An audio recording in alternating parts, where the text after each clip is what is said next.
I'd like to call to order the regular meeting of the Pflugerville City Council at 7 p.m.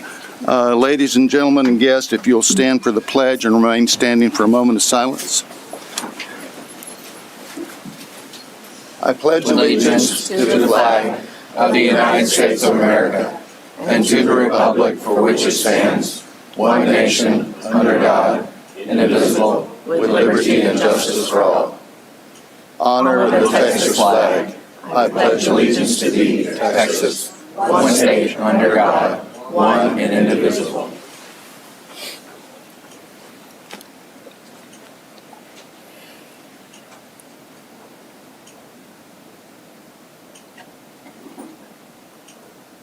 You may be seated.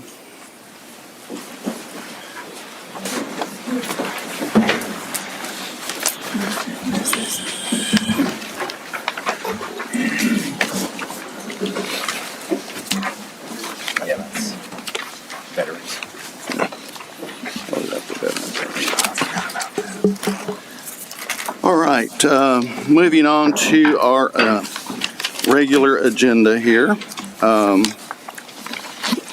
We have our next item is public comment.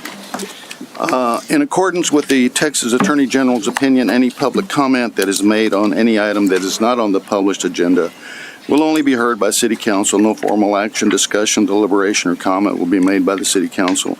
Each person providing public comment will be limited to 3 minutes, and I have several wanting to speak, so please adhere to that time restriction.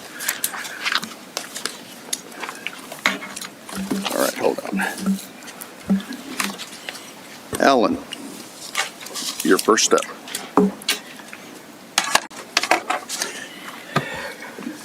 Good evening, everybody. I'm here to give you an update on what the Pflugerville Veteran Advisory Task Force is currently working on. I did give you all a calendar and then the poster for Memorial Day Fest. So on March 13th at 09:30, we're going to be visiting the grave sites from various cemeteries within Pflugerville to replace the flags for the fallen veterans.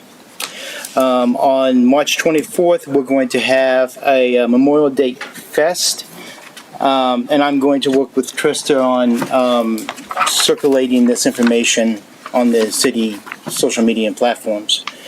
Then on March 26th, we're going to have a Memorial Day ceremony at the Pflugerville Fallen Warrior Memorial in Pfluger Park. And then I will give Trista to push out all that information. Will do. I'm also working with Trista on trying to get locations for 2 more flag retirement boxes, because we hold quarterly flag retirement ceremonies. So, does anybody have any questions for me? We don't have any questions, Alan. Thank you very much. Cool. Thank you so much. All right. Jay Howard with TDS.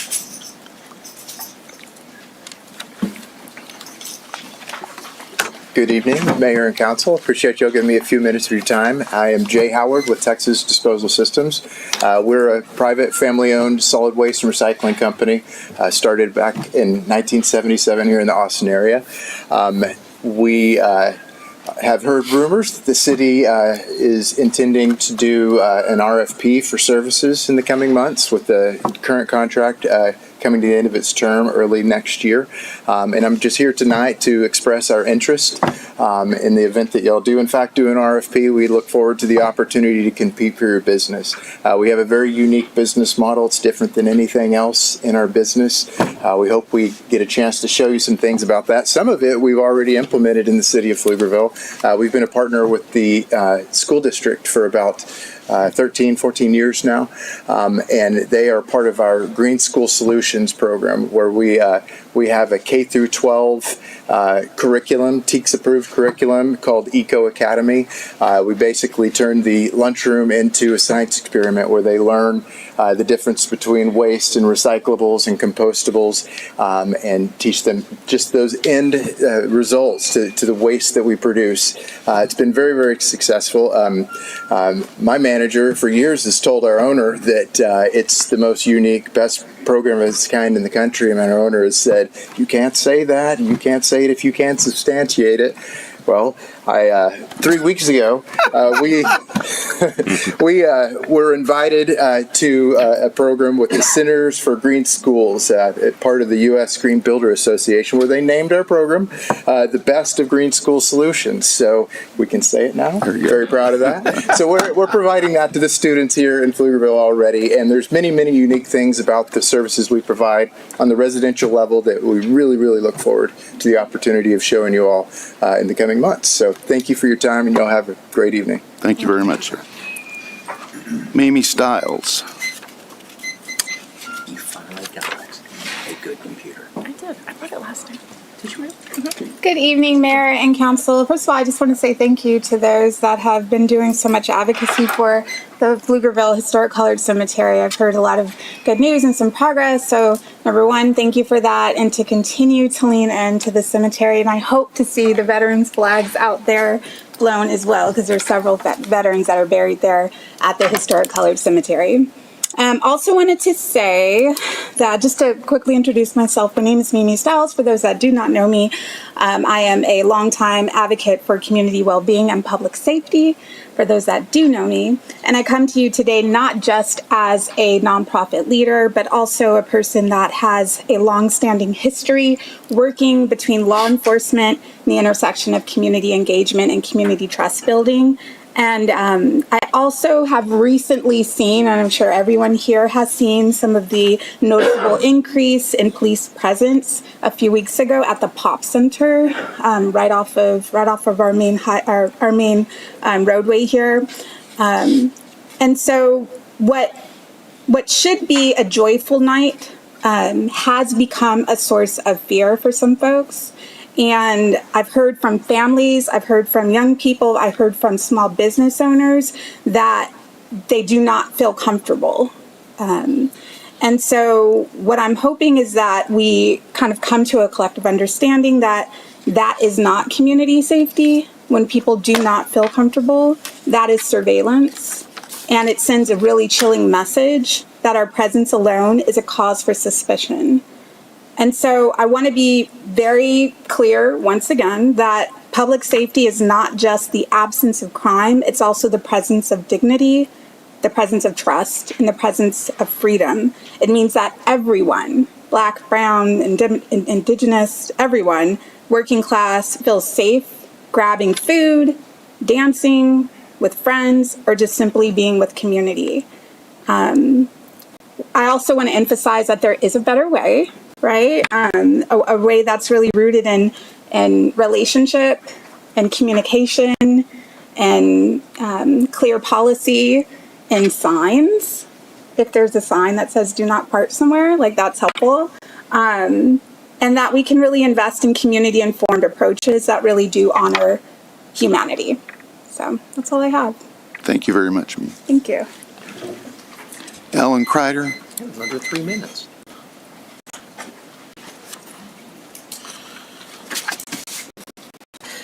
Good evening, Mr. Mayor and council members. My name is Alan Crider, and I'm a resident of Pflugerville.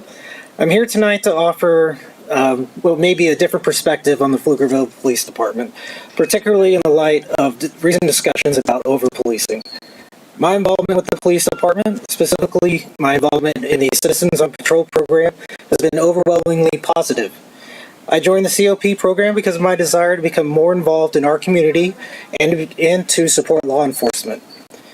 Through my participation, which has included 3 ride-alongs with officers and dispatchers, and through the National Night Out program, I've had the opportunity to witness firsthand the professionalism and dedication of our officers, which has consistently impressed me, is their commitment to our community and the genuine empathy they demonstrate in their interactions with residents. During the volunteer events I participated in, I've seen officers go above and beyond to connect with people, address concerns, and build positive relationships. On my ride-alongs, I've observed their thoughtful approach to various situations, always prioritizing de-escalation and showing respect for the individuals they've encountered. It is important to acknowledge that the experiences of our community members can vary. However, based on my direct involvement with the Pflugerville Police Department through the Citizens on Patrol program, I feel confident in their commitment to serving our city with fairness and compassion. I believe the program itself fosters greater understanding and trust between residents and law enforcement. Therefore, I want to share my positive experience and express my support for the Pflugerville Police Department and the valuable work they do to keep our community safe and connected. Thank you for your time. Thank you. Appreciate it. John Ertel, or Ertel. Yes. Hello, City Council and Mayor. Thank you for taking the time to hear me tonight. My name's John, as mentioned. My wife and I are invested here in the Pflugerville community. We rented here for 2 years before purchasing a home a year ago after researching that it was a safe area and a safe neighborhood. And we're gravely concerned about the safety of the Highland Park neighborhood, specifically on Ice Age Trail Street where we live with lots of children. So there's a house on the street that's been having weekly parties late into the night that pour into the street. And last Friday it escalated to a shooting and a bullet hit the side of our house. We awoke at 2:30 a.m. to screaming in the streets and 5+ gunshots right outside of our bedroom window. I'd like to thank the Pflugerville Police for responding quickly, and the incident is still under investigation with them. The neighbors throwing the parties have indicated that they intend to continue throwing these large parties, and we're really afraid for our safety, the safety of the children in the neighborhood and our neighbors. We've raised up the issues to the landlord, but they asked to not be involved. They didn't want to see any proof of the life-threatening activity. We didn't know where to turn, so we came here tonight. I talked to 5 neighbors this week, and they were all shaken up. A few of them did not feel comfortable coming here to speak, but 4 of them did provide written statements, which I have here to share with the council. I've also printed out information of all the incidents with the incident numbers, as well as pictures of the bullet hole in the side of our house. And my wife and I are just looking for help from the City Council, as well as the Pflugerville Police to restore safety to the Highland Park neighborhood. Our ultimate goal, and I think the goal of talking to our neighbors, is we just want a safe and welcoming neighborhood for all residents. Thank you for your time. Mr. Ertel, if you'll give the city secretary any documents you have. Thank you. Mary Ertel? I didn't know about that one.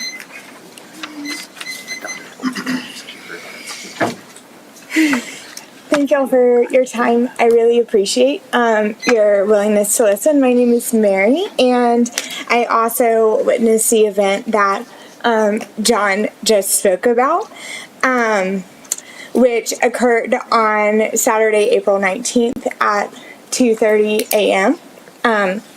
I was awakened by 2 minutes of intense screaming, and I looked out the window and heard 5 gunshots.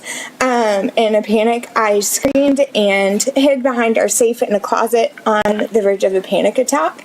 And the experience was just deeply unsettling, and I remain very shaken and fearful about the situation that we're finding ourselves in now. And it's ultimately just really discouraging to be a homeowner in the area where we are no longer feeling safe, and what was once a very hopeful investment has become a source of anxiety and ultimately, honestly, regret, and we feel really stuck on how to move forward. Despite the efforts that my husband mentioned of contacting the HOA, the property landlord, and even having conversations with the neighbors themselves in some scenarios, the intensity of the partying and the violence has only escalated. And with a graduation party at said house planned for May 16th, I can't help but to feel dread and worry about what might happen next.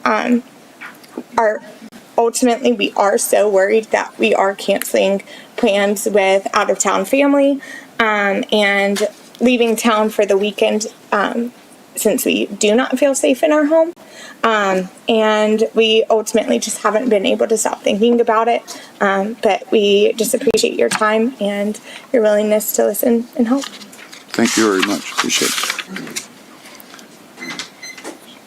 Mark Gay. Hi, I'm Marty Gay, and the Artells were neighbors of ours before, and I just want to also say that I do appreciate the Pflugerville Police Department for showing up quickly to their home in that incident, and surveying the neighbors and seeing what experiences they'd had and what they had done to try to remedy the situation with the neighbors. So I just wanted to put a plug in there for them showing up quickly for them. Thank you very much, Marty. I know there's some people that have come in. Does anybody else have I'm working on it, yes, sir. Okay, we've got some. You ready? Yeah, if you'll present your, well, Shane, if you'll give, yeah. She'll call you. Hold on. All right. Chaz, I'm sorry, I couldn't read your, More, okay. Come forward, please. You have 3 minutes. Yeah, this is a very interesting city council meeting. Just wanted to say that first, but yeah, I'm a avid supporter of a lot of businesses here in Pflugerville. I'm also an activist organizer in Austin, Texas, and I just wanted to say a few things. I don't know if you all are aware, but there's been an issue of what seems to be discrimination at the Pop Center, right there on 685. You know, folks having a good time, things happen, and you know, I will be the first to admit that I'm not the biggest fan of police enforcement, but also understand that we want to keep people safe. And one thing I've always admired about Pflugerville is that it seems that you all have a pretty good, or there seems to be a pretty good relationship between community and police, law enforcement, right? Which means that, you know, we know things happen. Let's work with the police to mitigate these situations, and everybody keep going business as usual. Everybody have a good time. But over the last month, it seems that relationship between Pflugerville Police Department and certain members of the community, mainly the business owners of the Pop Center, that relationship has been severed. And I haven't heard all the people speak today. And I do want people to know that I, along with I think everybody else in this room in Pflugerville and in Austin, Central Texas in general, wants everybody to feel safe. But I don't think safety should come at the expense of the community of others, right? Like if one community is feeling safe, and now business at certain communities, mainly black-owned communities, is going down because of police presence. And I really hope with this very smart community base in Pflugerville, I don't have to go into the long history of police and black and brown and poor folks. But we understand that the very presence of police for no reason can drive business down, and we've been seeing that. And we can also understand that, and this for me, right, I'm not speaking on behalf of the ownership of Tater Q or any of the folks in Pop Center, but it seems like discrimination when police are coming, cutting their floodlights on into the business of Tater Q. It seems like discrimination when for 2 years, people have been parking on that side street. I'm not familiar with the streets, but right there about the Tea Place. People have been parking there for 2 years, and now all of a sudden, cops are giving people tickets, which is causing people to leave out in droves of Tater Q, which is really messing with the Sunday business that we have, which is really a good time. And also, you know, when cops come in and saying that they need to see this and they need to see that, and they're taking camera footage and they're taking things that I believe are unconstitutional, and I think the Constitution applies to anybody that's American citizen. It just doesn't make sense. And I would really hope that you all can do all what you can to make sure that the lieutenant that has been doing this rogue activity can be held accountable and really not do what we do in Austin, where we don't have any relationship with the police. Thank you very much.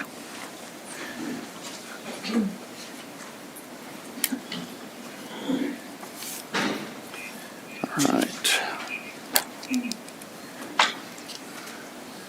Dr. D. Miller. Good evening, everyone. I'm here also to speak on myself as well as other community members. As someone that is active member, I go to church in Pflugerville, I eat at the Pop Center, and I participate in most of the businesses in the Pop Center. And unfortunately, there has been a reputational risk that has been put into place because of the presence of police. I want to feel safe. I believe in safety. I have been a part of community-based participatory police safety programs all the time. But this isn't safe anymore. When people are like literally calling or texting me saying, hey, what's going on there? And there's nothing actually going on. And it's because of the police present in itself. So we've seen the numbers go down. I actually can provide the data to show that the numbers have gone down, not only at Tater Q, at other businesses that I'm also with, at Lazy Days, things of that nature. This is a decrease in the business in itself, and it's unnecessary. And in addition to what Mr. Moore just said, that parking situation has never been a problem before. There are no signs, you know. I don't want to call it discrimination, but what can you call it, right? When it's just in that area. I literally go to the church across the street from the same area, and I'm not seeing the same things. So I'm just asking for this community, for this council, to really think about holding our police accountable. I have worked with APD before. There is no love relationship between the police and the community, and I don't want to see that here. I feel safe in being able to come here, and I'm just asking you to really look into this and investigate and think about the community in itself, as well as the economic advancement that we want to maintain in Pflugerville as it grows. Thank you. Thank you very much. Pastor Johnson has filled out a form. He says he didn't wish to speak, but is in support of the same conversation. All right. Anyone else wishing to speak who's come in late? All right. Well, thank you very much. That concludes our public comment, and we will move on to the next item.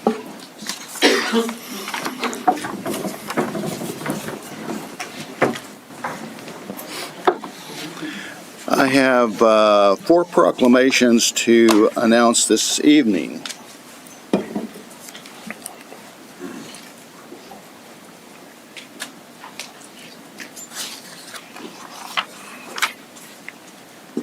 Ladies and gentlemen, thank you for coming this evening. All right, this evening I've got a proclamation regarding National Work Zone Awareness Week, which is an annual spring campaign held at the start of construction season to encourage safe driving through streets, roads, and highway work zones. In 2024, nearly 28,000 traffic crashes occurred in work zones in Texas, resulting in 215 deaths and another 825 serious injuries. The city of Pflugerville focuses on safe roads and work zones and solutions to keep everyone safe. I proclaim April 21st through the 25th as National Work Zone Awareness Week in the city of Pflugerville, and I have Evan, Operations Director, here to accept the proclamation.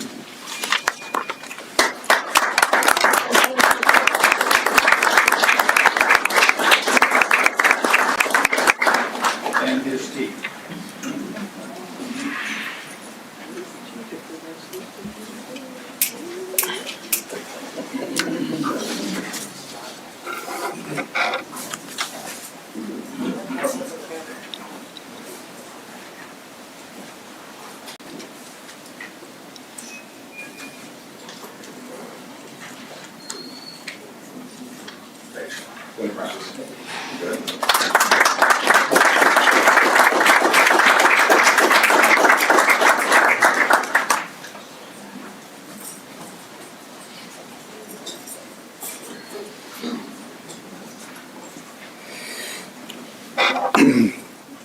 Our next proclamation, while we're keeping work zones safe, we have motorcyclists out on the streets, and we need to keep them safe as well. Motorcycling is both a popular form of transportation and recreation.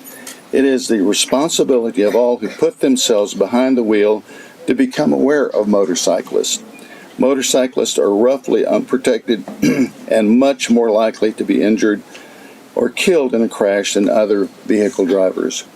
I urge all members of our community to become more aware of the inherent danger involved in operating a motorcycle and do everything they can to ensure the safety of motorcyclists and other users on the road. This evening, I proclaim the month of May as Motorcycle Safety and Awareness Month in the city of Pflugerville. And this evening we have Shay Prigmore and the Wolverines here to accept that proclamation.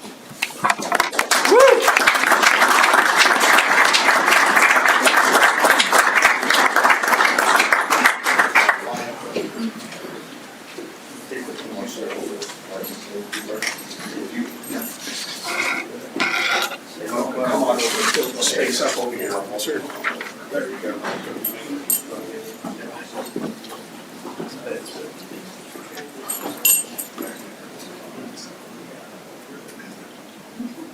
Oh my gosh.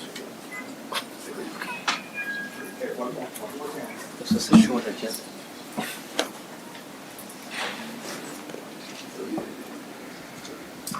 All right, so We're gonna have. Hey, the mayor's got to put that on.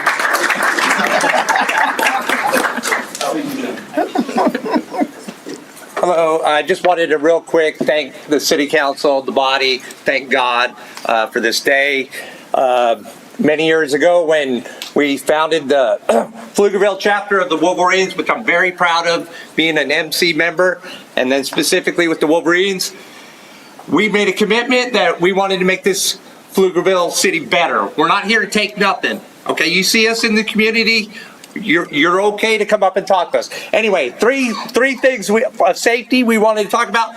When we ride in a group, it's for our safety and y'all's, okay? Sometimes we're riding to memorials or to children's events where we're dropping our presents. Please don't cut into if there's a gap, don't cut in. Please, when you're driving, even though with the beepers, still look, see if we're there. Loud pipes save lives. They really do. When you can feel us next to you, you know we're there. And that is also under attack, is our right to work on bikes. Please vote for our rights to stay intact, that we can work on our own bikes. Thank y'all. Thank God.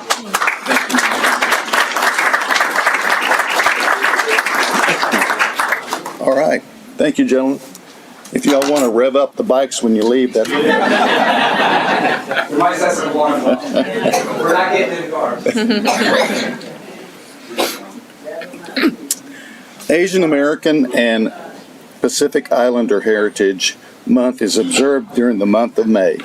It is an opportunity to recognize the contributions of Asian Americans and Pacific Islander persons and to educate the public on the Asian Pacific role in American history. Asian American and Pacific Islander men and women are leaders in all aspects of American life, including government, science, medicine, arts, armed forces, education, and sports. I proclaim May as Asian American and Pacific Islander Heritage Month in the city of Pflugerville. And this evening I have a very special guest who is a personal friend of mine, has been for years. And this evening, Vo Nguyen, who is the Chief Executive Officer and founder of the Greater Austin Comic Con, who also oversees the operations and developments of his operation, but he is also a very professional and experienced illustrator who has contributed artwork to major publishers such as Marvel, DC, AMC, Dynamite, Zenscope Entertainment, and Idea and Design Works. His involvement in the comic book industry dates back to the mid-1990s, and he's also been active in promoting family-friendly events like the Greater Austin Comic Con and Hill Country Comic Con. So this evening, though, come forward, please.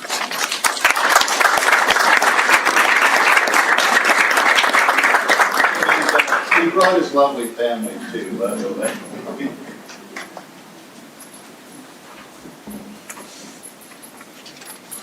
Y'all know what I do at 2 o'clock in the morning every day. They come out at 2 o'clock in the morning for download. You get up at 2 o'clock to do that? I don't have time. So every Wednesday from 2 to 3:15, I'm reading comic books. Then go back to bed. Plenty of time to go get the comic books everywhere.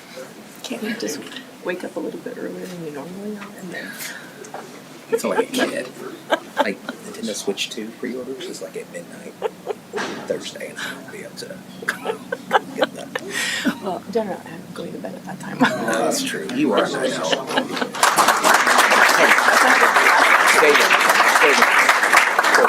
What street did that happen on? Yeah. He said Ice Age. Ice Age? The other show was on Military. All right. Which is only. The last proclamation is the U.S. Environmental Protection Agency has designated May 5th through the 9th as National Air Quality Awareness Week. I don't know if the motorcycles are going to contribute to that, but we hope they do. Air quality can threaten our environment, economy, and the health of the city of Pflugerville residents. Children, older adults, and people with lung and heart disease are particularly affected by poor air quality. In 2024, air quality in the Austin, Round Rock, San Marcos metropolitan statistical area was moderate or worse nearly 50% of the days. I proclaim May 5th through the 9th as National Air Quality Awareness Week in the city of Pflugerville, and Bill Dias, environmental specialist, is here to accept that proclamation. Mr. Dias? Or, replacement.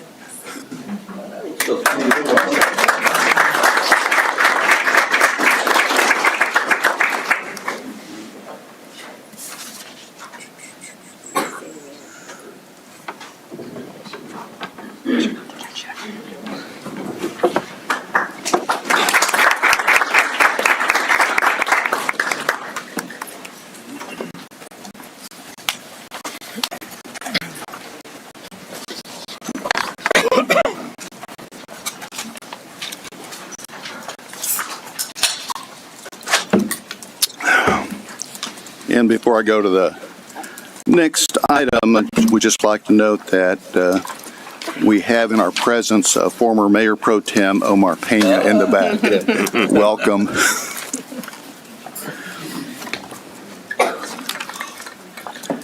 All right. Council, reading the consent agenda, any items? 5A and 5J. And then 5E and 5H and I. 5A, 5J. What was it? 5A. H and I. And H and I and E. Okay, I have items 5A, 5E, 5H, 5I, and 5J pulled from the consent agenda. 5B is approving an ordinance on second reading with the captioned reading of an ordinance of the City of Pflugerville readopting Code of Ordinances, Title IX, General Regulations, Chapter 95, Parks and Recreation, Subchapter 95.50, Youth Program Standards of Care, replacing all ordinances in conflict containing a saving clause and declaring an effective date. Again, items 5A, 5E, 5H, 5I, and 5J have been removed. All remaining items may be acted upon in a single motion. Move to approve. Second. Motion and second to approve consent agenda.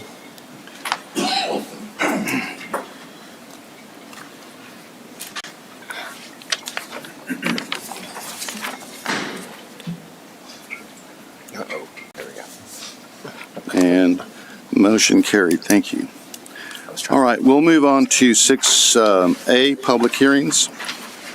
Item 6A is to conduct a public hearing and consider approving the first reading of an ordinance with a caption reading, an ordinance of the City of Pflugerville, Texas, amending ordinance number 1203-15-02-24 of the City of Pflugerville, Texas, as amended by approving a specific use permit for a lounge use within the downtown district overlay located at 701 West Pecan Street, to be known as the East Pecan Cigars 2025 specific use permit, providing a cumulative and repealer clause, providing for a non-severability clause, and providing an effective date. Emily. Thank you. Good evening, Mayor, Council, Deputy City Manager Hartshorn. Tonight we have a specific use permit request for 701 West Pecan Street. The request is to allow a specific use for this location for a lounge. A lounge is generally a place where is defined where you can be entertained, smoke smoke, drink, but no more than 50% of its total sales are from food or alcohol, which sets it apart from a bar or a restaurant. A little bit of background related to this location is it's part of the original city. It was property was incorporated in 1965. It was zoned in 1984 to a district which we now know as General Business 1 or GB1. Over time, that naming has changed, but it's consistently been the General Business 1 category. And it is included as part of our downtown district overlay. When we adopted the downtown district overlay around 2020, that's when the land use for a lounge became a specific use permit or conditional use within this area. That was intended through engagement with our residents about those particular uses and a handful of others, bars, tattoo parlors, and their potential proximity to residential. This particular piece of property, which we'll show here in just a moment, is within those 200 feet, which was established in 2020. The property was a lounge established around 2019. That property owner went away and was closed, and therefore the use was considered abandoned, and they were then subject to the current regulations that we have in place with the downtown district overlay. Here's a little bit, you can see the property there, the longer rectangle, it's about 90 feet. It's measured property line to property line from the closest single family there at 504 Fluger. The structure though, actually that you see there on the site is a little more than 400 feet away. And so, but it's the distance based on the code is measured from property line to property line and what triggered a specific use permit versus a conditional use permit for this request. When we look at specific use permits, we look at 4 specific approval criteria and evaluate them on their merits. This one is if it's harmonious and compatible with surrounding existing uses and proposed uses. As I stated, it's a good distance away from any residential, which was the main concern for adding lounges in that particular distance. So it's more than 400 feet away from the home, and one of the conditions on there is that the use will be contained to the existing 3,200 square feet. Whether the activities requested by the applicant are normally associated with the requested use. Yes, there's nothing outside or different than how they would function, just like we have it defined in the land use code today. Whether the nature of the use is reasonable, we believe that it is, and whether any adverse impact on the surrounding area has been mitigated. We believe having the use limited to that 3,200 square feet of along Pecan, the distance from the residential is mitigated. With that, staff recommends approval of 701 West Pecan specific use permit with the condition that the lounge use be limited to that 3,200 square foot structure, and the Planning and Zoning Commission voted unanimously to recommend approval to the City Council on this item. I believe there are people in the audience signed up to speak this evening, Mayor. I'm happy to answer any questions you might have. Okay. Council, do you have any questions at this point? Might be early on. Thank you. All right, I do have 3 individuals wishing to speak, or 4 now. Mary Heap is, okay, yeah, she's coming.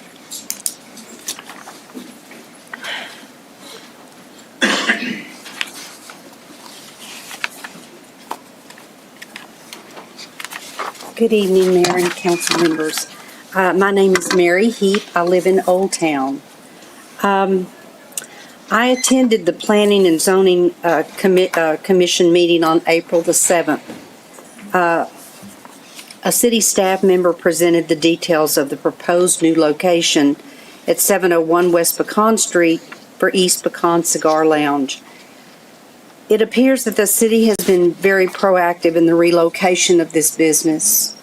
I don't know if they go to the same lengths for other businesses, and I don't know if this is a normal protocol. One of the P&Z committee members was very unprofessional in her comments, which indicated our concerns were due to race. I promise it's not about race. It has nothing to do with race. It is about the ethics at large here. It's ethics. It quickly became evident to me that the decision had already been made to approve this action, to allow this proposed lounge to relocate to 701 West Pecan Street, which is directly across the street from Pace High School, next to the First Baptist Church, and in front of the Oldtown Neighborhood.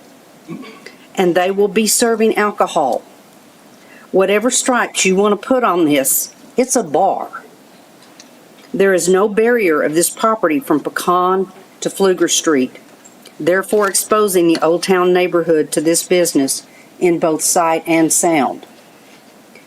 I'm hearing all sorts of definitions of a lounge according to the TABC guidelines. The city has never adopted these guidelines into city ordinance, yet those guidelines are being used. So why has the city never done this? Why has the school district never pressed this issue with the city when all the surrounding cities, Hutto, Round Rock, Georgetown, Austin, have done so? They have all adopted the TABC rules and regulations. The ordinance can address issues like distance restrictions, as how far from a school or church alcohol can be sold and consumed. The TABC, the state agency, enforces their laws and regulations. Perhaps the city of Pflugerville doesn't want that. I cannot understand any other explanation. I'm hopeful that you as our city council will take into account the words of all the citizens that are here speaking. Your decisions and actions impact our daily lives and our safety. We appreciate your time and service. Thank you. Thank you very much. Rhonda Fluger.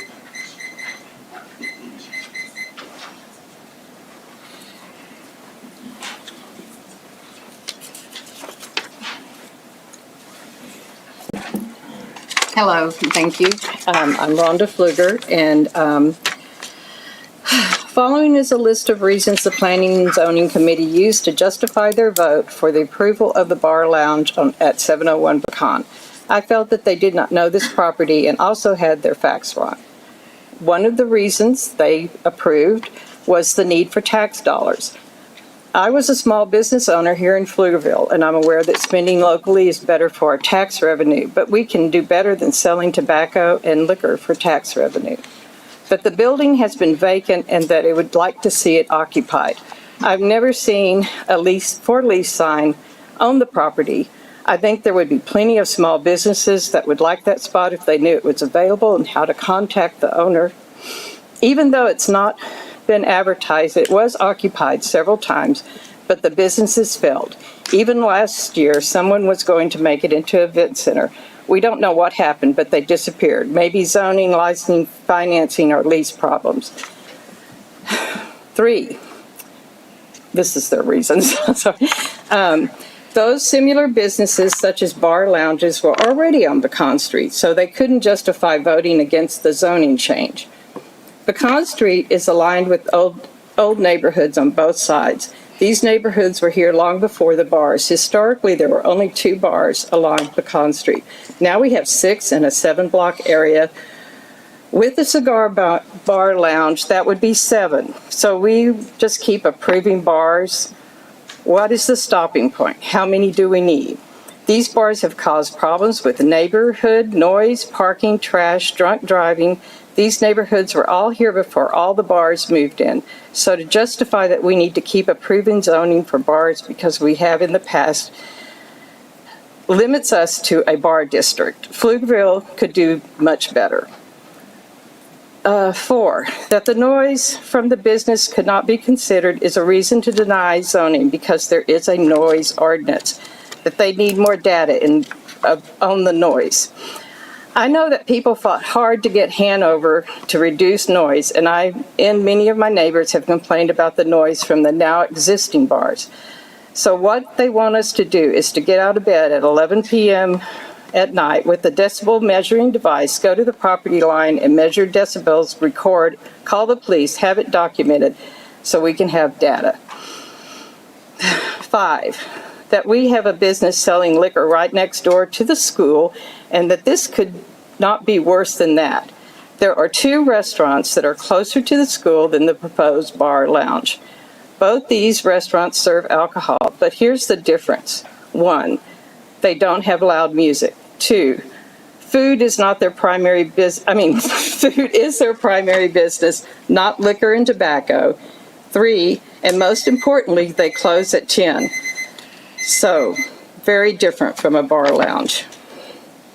And my time's up. Thank you very much. Okay. Richard Halpin.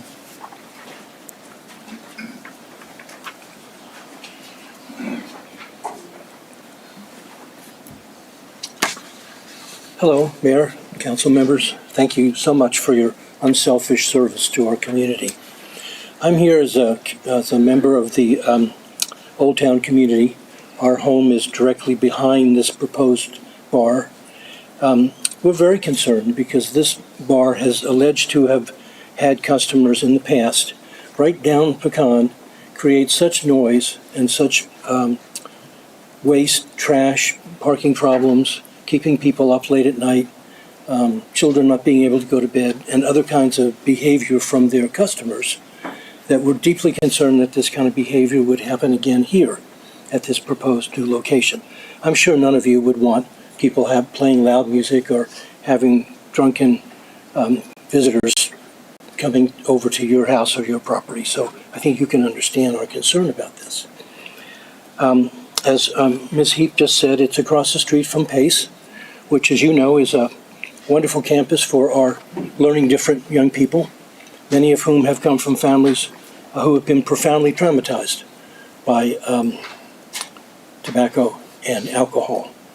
There's really no reason to put this kind of establishment at that location. It's next to the First Baptist Church, which is a fantastic community of people that I'm sure wouldn't like to have folks drinking alcohol and smoking tobacco right next to them. We're profoundly concerned about the traffic. As you know, Pecan narrows right there in front of this establishment to a 2-lane with a middle lane. People coming out of that establishment inebriated won't have good sight lines looking to the right on Pecan. You can see where that hill begins there. We think that's a dangerous situation needlessly. These folks who want to have this establishment deserve to be entrepreneurs. That's what has made America great. We just think there's probably a better location that isn't next to a school or a residential neighborhood or a church. And we would urge you to negotiate with them to find a new location. We know the city is moving them out of the location they're in, and so we'd hope you would move them to another location that would be more appropriate. We'd also ask that you put conditions on this. Should you go ahead with this, we think, unnecessary decision to approve this place, put some conditions on it so we don't have a repeat of the previous situation. Require them to put in a fence on the south side of the property, so that would block some of the sound. Ask the appropriate city agency to do the sound testing themselves. They have the equipment. We know that there's been a history of problems with sound there, so why not be prepared and put that in as a condition? There will be no music above this decibel after a certain time. You can do that. That's an easy condition. We would just ask, in summary, that you look out for the people in this neighborhood, knowing what's happened right down the street, and make sure that it doesn't happen again. Thank you so much for your time. Becky Halpin.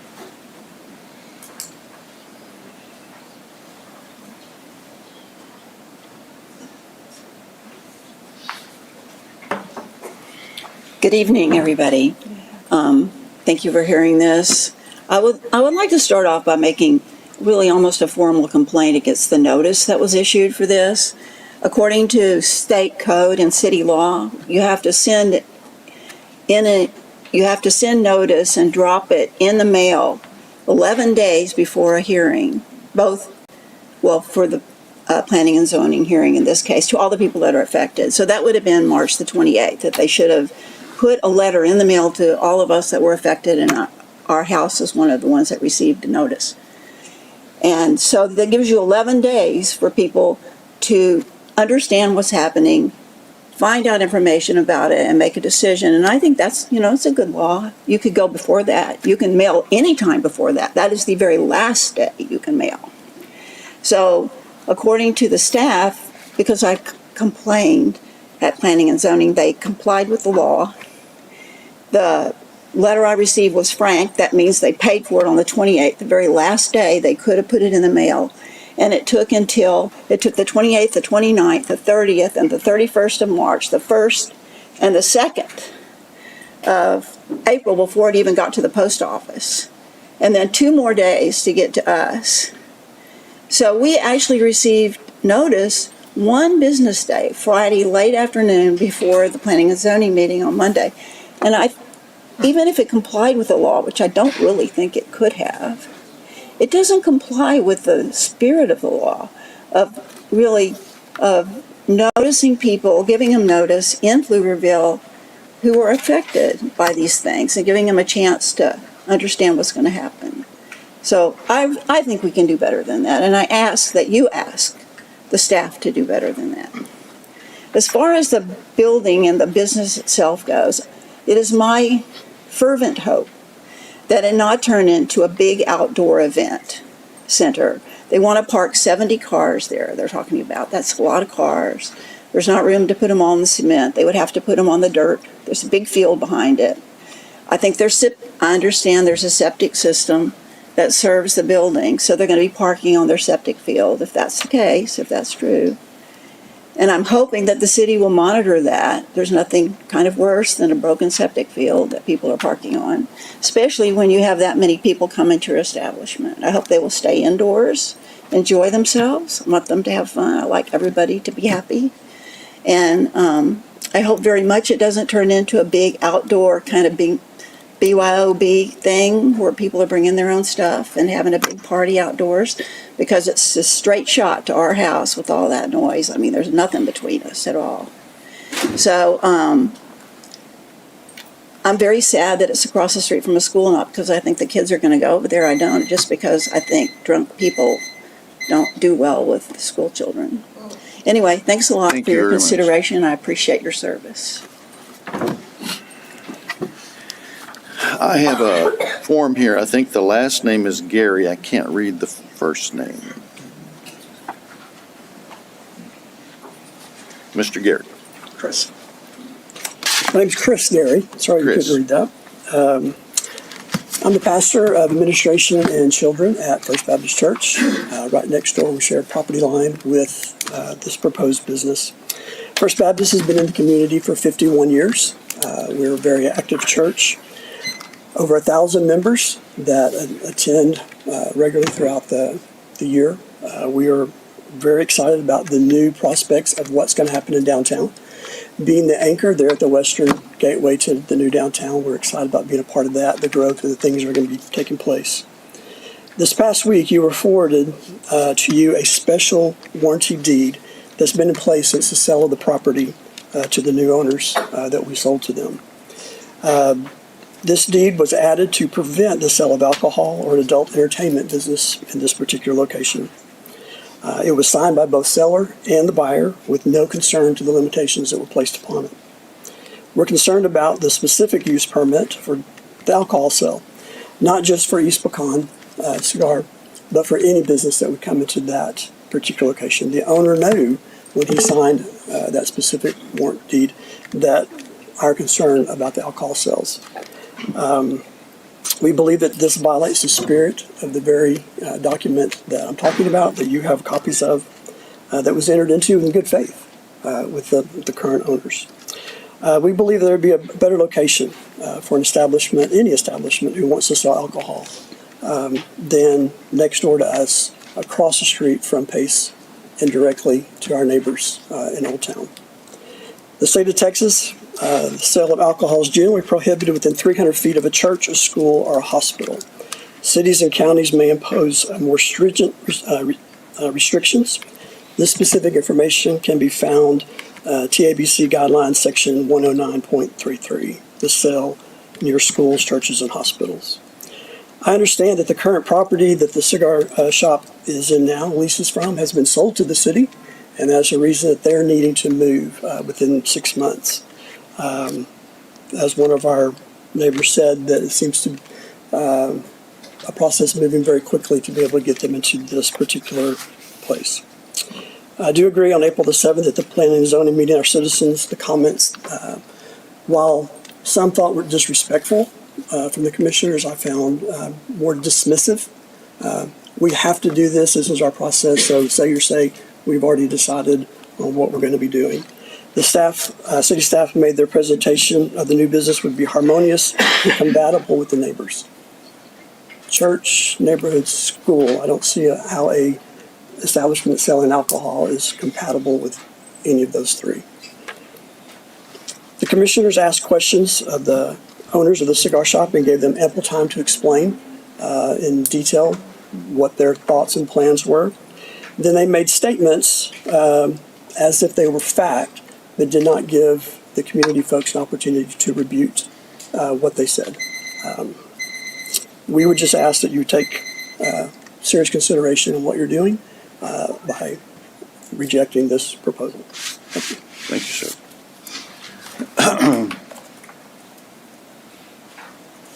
Sid Johnson. Good evening to all of you. Pastor Sid Johnson's my name. I'm a resident in Pflugerville. I work for East Pecan Cigar Lounge. I've been working for them for the last 30 years. I've heard some disturbing mistruths that I think should be addressed. We've never had a noise problem. We had people, because there was a, hate to make it racial, because there's a lot of black people that are coming down that normally would not come to the community. But Pflugerville has changed. To the pastor, First Baptist, every person that comes to East Pecan are businessmen, pastors. We've never had a fight, never had an argument, never had a disagreement. If you come, I invite all of you to come so that you can see that our music is never too loud. We always abided by the noise ordinance. When they told us to take the music, we got a big back patio that people would like to set outside. It's amazing to me that you will tell us that we can't set outside, but you have no issue with the restaurant that's right across the street from First Baptist. That's right across the street from Pace. And they have an outside patio. They sit outside with music. Oh, by the way, they sell alcohol. So that's never been an issue. You got to understand the caliber of people that are at East Pecan. If I ask everybody to come in, you will know that pretty much everybody that come to East Pecan is 40 and up. They're businessmen, professionals, and we just want a place we can go smoke our cigars and not go to a club. That's our club. That's our home away from home. We come, we sit down, we talk, we laugh, play cards, play dominoes, and go home. You check the record. You've never had a problem. Every time the cops was called by a neighbor that was 5 blocks away that lied, the cop, you will see all the records that there was no noise ordinance, because we've always abided by all the laws.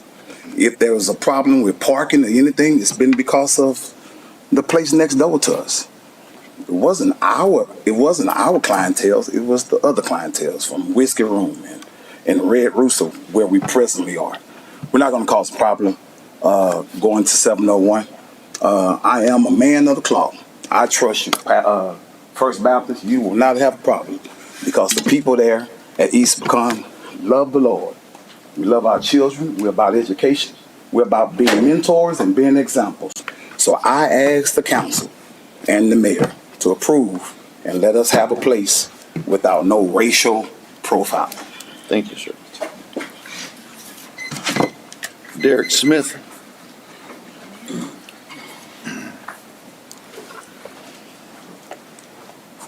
Good afternoon or good evening. I can't say it any better myself. I just want to go on record of saying I have myself been a patron of East Pecan Cigar Lounge for 3 years, over 3 years now.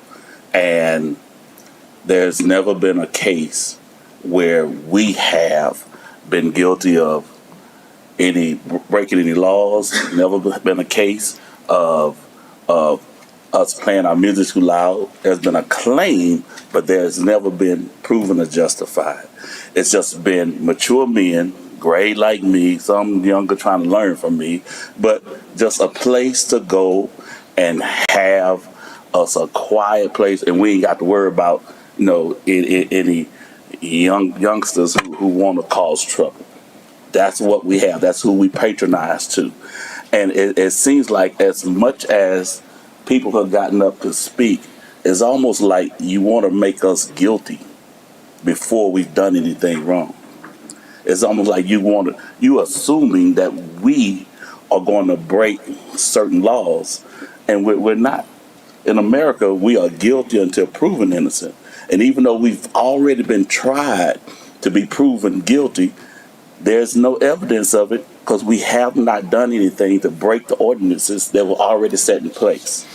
So when you are trying to prohibit someone from doing something and they've never done anything wrong, you don't have a reason to believe that they'll do anything wrong, we got to understand the motive. And so I just know that we are counting on you guys to allow us to continue what we've been doing for 3 years. Have a place that we can go with our own age group, with our own people that we like hanging with, our own family, and not assume that because there might be some differences that you're unaware, that you're not familiar with, that equates to laws being broken, ordinances being broken, and an eventual crime to kids being drawn. Thank you. Thank you very much. Can I ask a question? My neighbor, good to see you. You too. I miss playing with your dog. Playing what? I miss playing with your dog. That is a big dog, but that dog is so friendly. I want you to, if you don't mind, to expand a little bit on your comments about the clientele. I haven't heard anything about that from anybody else, and you obviously, you and I know each other for a long time. Tell me about the people who you run into at the East Pecan Cigar Bar. Our average age is between 40 and 55, 58, that range. Pretty much everyone are high level, executives or high management or entrepreneurs. We're all professional people. All right, there are some younger people who are new in their careers, but they're there because they feel like, hey, this is a great place to network and get to learn stuff that I don't know. So the people that we cater to, even market to, are people that are not still club jumpers. You're not someone that's a bar hopper looking for somewhere to go get drunk. You're looking for a place to just chill. You've had a long work day, long work week, and you want somewhere to just relax. So that age demographic is pretty much what we have, and a lot of entrepreneurs and business professionals.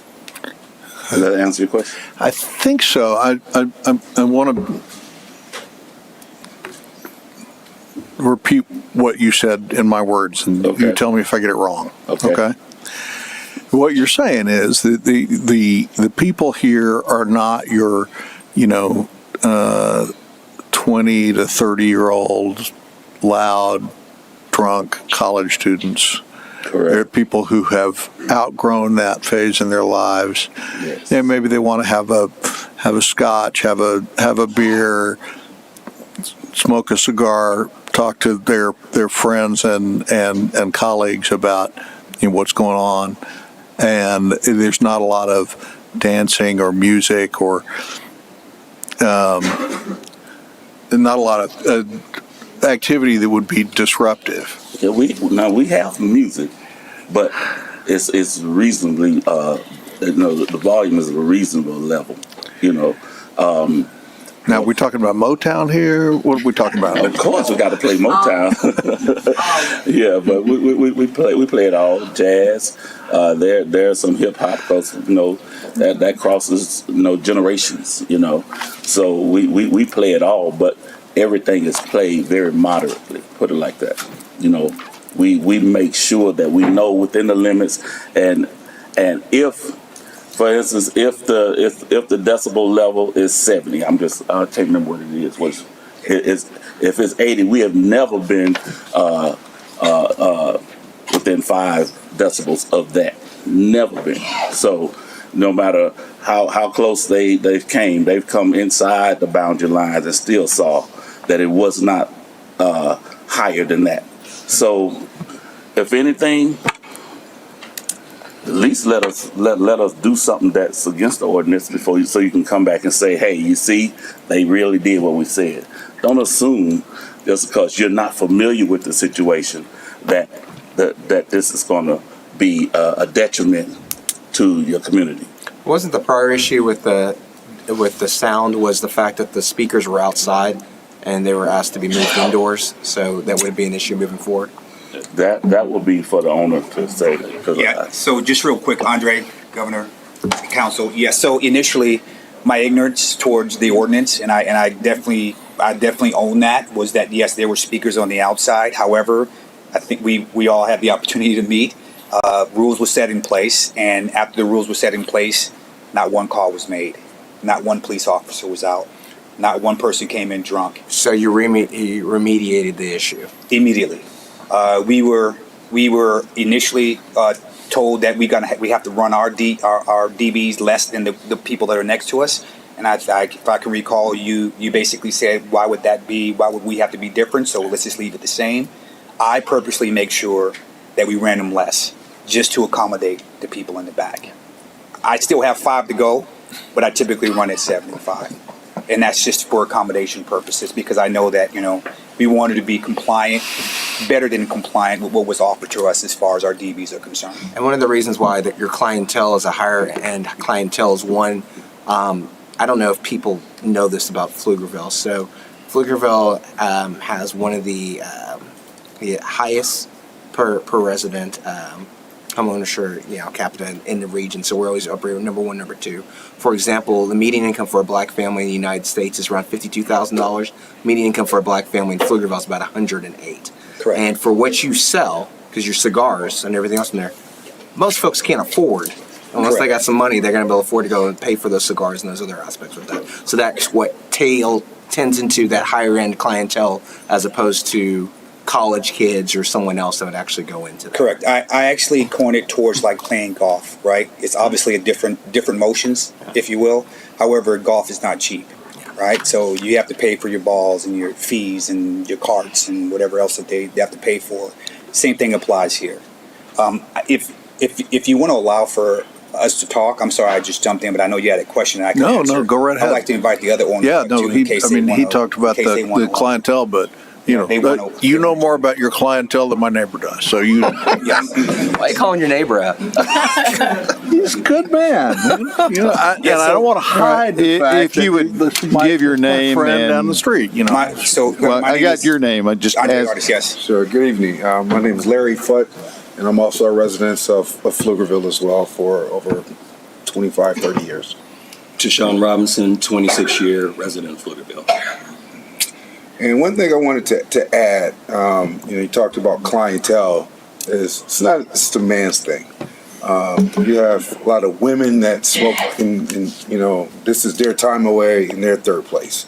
They have female nights and wine tastings or pairings, opportunities to be able to bring in other, types of people regards to wine tastings or liquor tastings to pair with a cigar, give women an opportunity. It's also not a black thing. This is very, from a graphics perspective, demographics, you're going to get all kinds of races. And I became a cigar smoker probably less than about a year and a half. And my time at East Pecan, it's a very good mixed crowd of construction workers, of businessmen or women as well. Derek and his wife are there daily. Okay, and it is not his wife watching Derek. It's his wife working, enjoying her cigar, or handling her education at the same time. So I just wanted to make it clear that this is just not a man thing, nor is it just a black thing. This is a growing opportunity, I think, for a lot of folks and businesses. I think we're going to see more of these open up. But I also feel like folks want to get away, and folks want to have an opportunity. If you go to a cigar lounge, it's been described as a bar. Music is typically a lot lower. Okay, people go to a cigar lounge for their time, to talk, for their space. This isn't, I'm looking for a party. This is, I want to find me a secluded environment. You get pastors, they may come in, they don't want to talk about church. So they don't want to have communication. They want to come in, enjoy their smoke, show some discretion, and go home. So I just want to ensure that we open this thing up. It's just not a black or a male thing. Most things have been said. But one thing that I'll say is I'm a 55-year-old man. My days of clubbing and hanging out or what have you are over. And a lot of the things that the residents have been concerned about are things that we're concerned about. And we don't want to open an establishment where those types of things are happening, because that's not where we want to be. We want to open an establishment for where people like us, our demographic, who have lived that age and beyond that age, and we just want to sit down and relax and have a good time. And we want to create our third place to do that. And that's what we're trying to provide here. Deshaun, can you talk about parking? Yes. So how's that going to work? Yes, so we have parking in the front, and we also have parking in the back. And we're talking about, if there's a possibility for us to move some additional parking just beyond the place in the back, but we have to work with the city and with the owner on that as well. So there is contemplation of additional. That is correct. Parking being constructed. What is We have about 30 parking spaces. What is the occupancy for that building? The occupancy right now is 100. 100, okay. 100. I had a couple of questions. I'm not sure if staff is the better person to ask or you, just to allow you opportunity to address some of the concerns that have been emailed to me or that we've heard.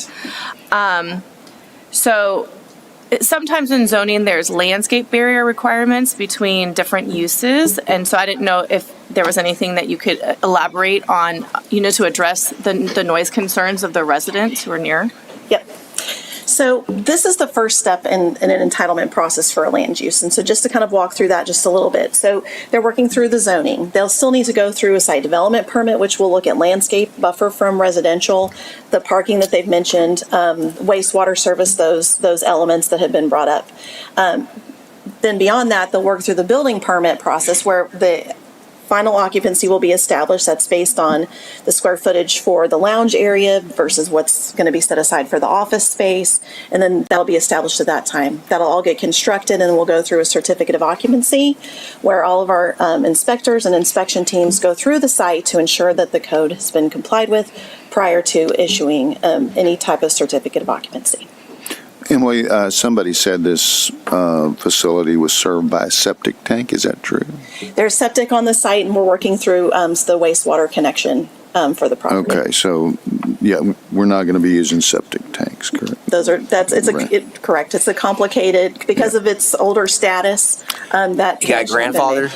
It had some grandfathering to those lines. There's a lot of things with older properties that didn't go through platting and those kind of things, and as utilities and other services have come online and as redevelopment occurs, that's when you see these improvements And these take place. expenses would be at the property owner's That's right. expense. Can I ask another question? It's been brought up by more than one person. Are we missing steps? Because I've heard people say that we as the city are being proactive and helping to move them. Like what exactly? Like I'm wondering if I'm missing something here that occurred. I would be missing something as well. That is not until this evening that something that I've heard as far as being proactive. We do like to work with the community and our development partners through the process. If that's considered being proactive, we have tried to help any of our developments work through the process. It's complicated, especially for people who go through the process maybe once or twice in a lifetime to open a business like this. Additional handholding might be needed. We have not We did not seek the site for them, those kind of things. They came to us with the project. And what do we need to do in order to go here? And then we outline the steps for them and have helped them along the way, outlining what our development process is. Just to hear you correctly, there has been no missing steps. This has followed the normal process procedures. There has been no chicanery, advocacy, cutting, things out just to make sure that they get them through, because that was I was surprised to hear that. I had not heard that at all. Or anything right. And when we bring forward to you a staff recommendation to the council, it's based on the policy directions you've set through our comprehensive plan, the efforts of and the goals for the downtown area. If we didn't believe those were all true and the policies established by council, we wouldn't be recommending that. And you've seen that before in other zoning cases. Our analysis was no different here. So in your that's where I was, one of my questions, you're making this recommendation, so obviously you guys have jumped through all the hoops, but Charlie, in terms of any statutory conflicts with, I know a warranty deed was mentioned earlier, but is there any statutory hurdles that would prevent this establishment from opening? Based on my conversations with staff as they've worked through this regulatory process, I'm not aware of any. And to be clear, if there's a special use permit that runs with the actual land, that's not something that we're a party to. That would be between the two entities that entered that agreement. The deed. Yeah. The deed. The special use permit is our regulatory I'm sorry. process. Yeah, the special use deed. Yeah. The deed, yes. Yeah. No, a deed is a contractual obligation between the parties, filed at the courthouse, runs with the land, unenforceable by the city. So if there were any issues or concerns between that would be between the two parties that they're in a contract for regarding that. That is correct. Okay. The person who sold the property and the person who bought the property. Who's using it, yeah. So Emily, the concern about the mailing deadlines for the notice, can you address that? Or We met the mailing deadlines for notification in the mail, the newspaper, as outlined by the city ordinance and also within the regulations. Were there signs put out as well? Yes, sir. What newspaper do we use? The We use the flag? Mm-hmm. So how is it? Because That's not really notice. Yeah, well, so it's we've been trying for years down at the Capitol to change that. That's ridiculous. it is a state it's a state law requirement for newspaper notice. It's ridiculous. But I've got to ask. Because the young lady who brought that up said literally she got it the day before. What's going? That sounds peculiar. Like with our mail service, have you seen? Has that been an issue you've seen in the past before? It is not, and we've even tested it by mailing notices to ourselves when we hear like we didn't receive it in time, and so we would try mail it. Well, how long does it take? Once we put it in the mailbox, to the post office, we can't control that delivery. We would assume it would be quicker than what they experienced. Sometimes that's not the case, but that's outside of our control once it's mailed. Maybe if we can start looking more about, just like to the mayor's point regarding the signage, just to make sure people are aware. Absolutely. The sign is posted. There's a picture in your staff report about that sign. Very visible along those major corridors because, right, you may not be located within the perimeters. You may not read the legal notices in the newspaper, and so it's another way to see that if you drive by, and it's also on our development activity page online as well. I had another comment that was made, and just wanted to clear it up. Sure. Is there not outdoor seating is not going to be allowed? Was that the statement? The condition presented here was that all uses takes place inside the existing structure, and that there's not outdoor patio. I think one of the benefits to this site, and the owners can certainly speak to that more, is that it's fairly small, their current location, and that's where the patio was key for that location because it was rather small. 3,200 square feet, I think, is much larger, giving a little bit more flexibility for the cigar lounge. At this location, then you don't have any of the concerns about any outdoor sound or those kind of things because it's a much larger space. Okay, so the sound will be contained and will be less likely indoors. to infringe on the neighboring properties. And then the other concern was about concerns about the school. Is this business going to be operating during school hours, or is there something to address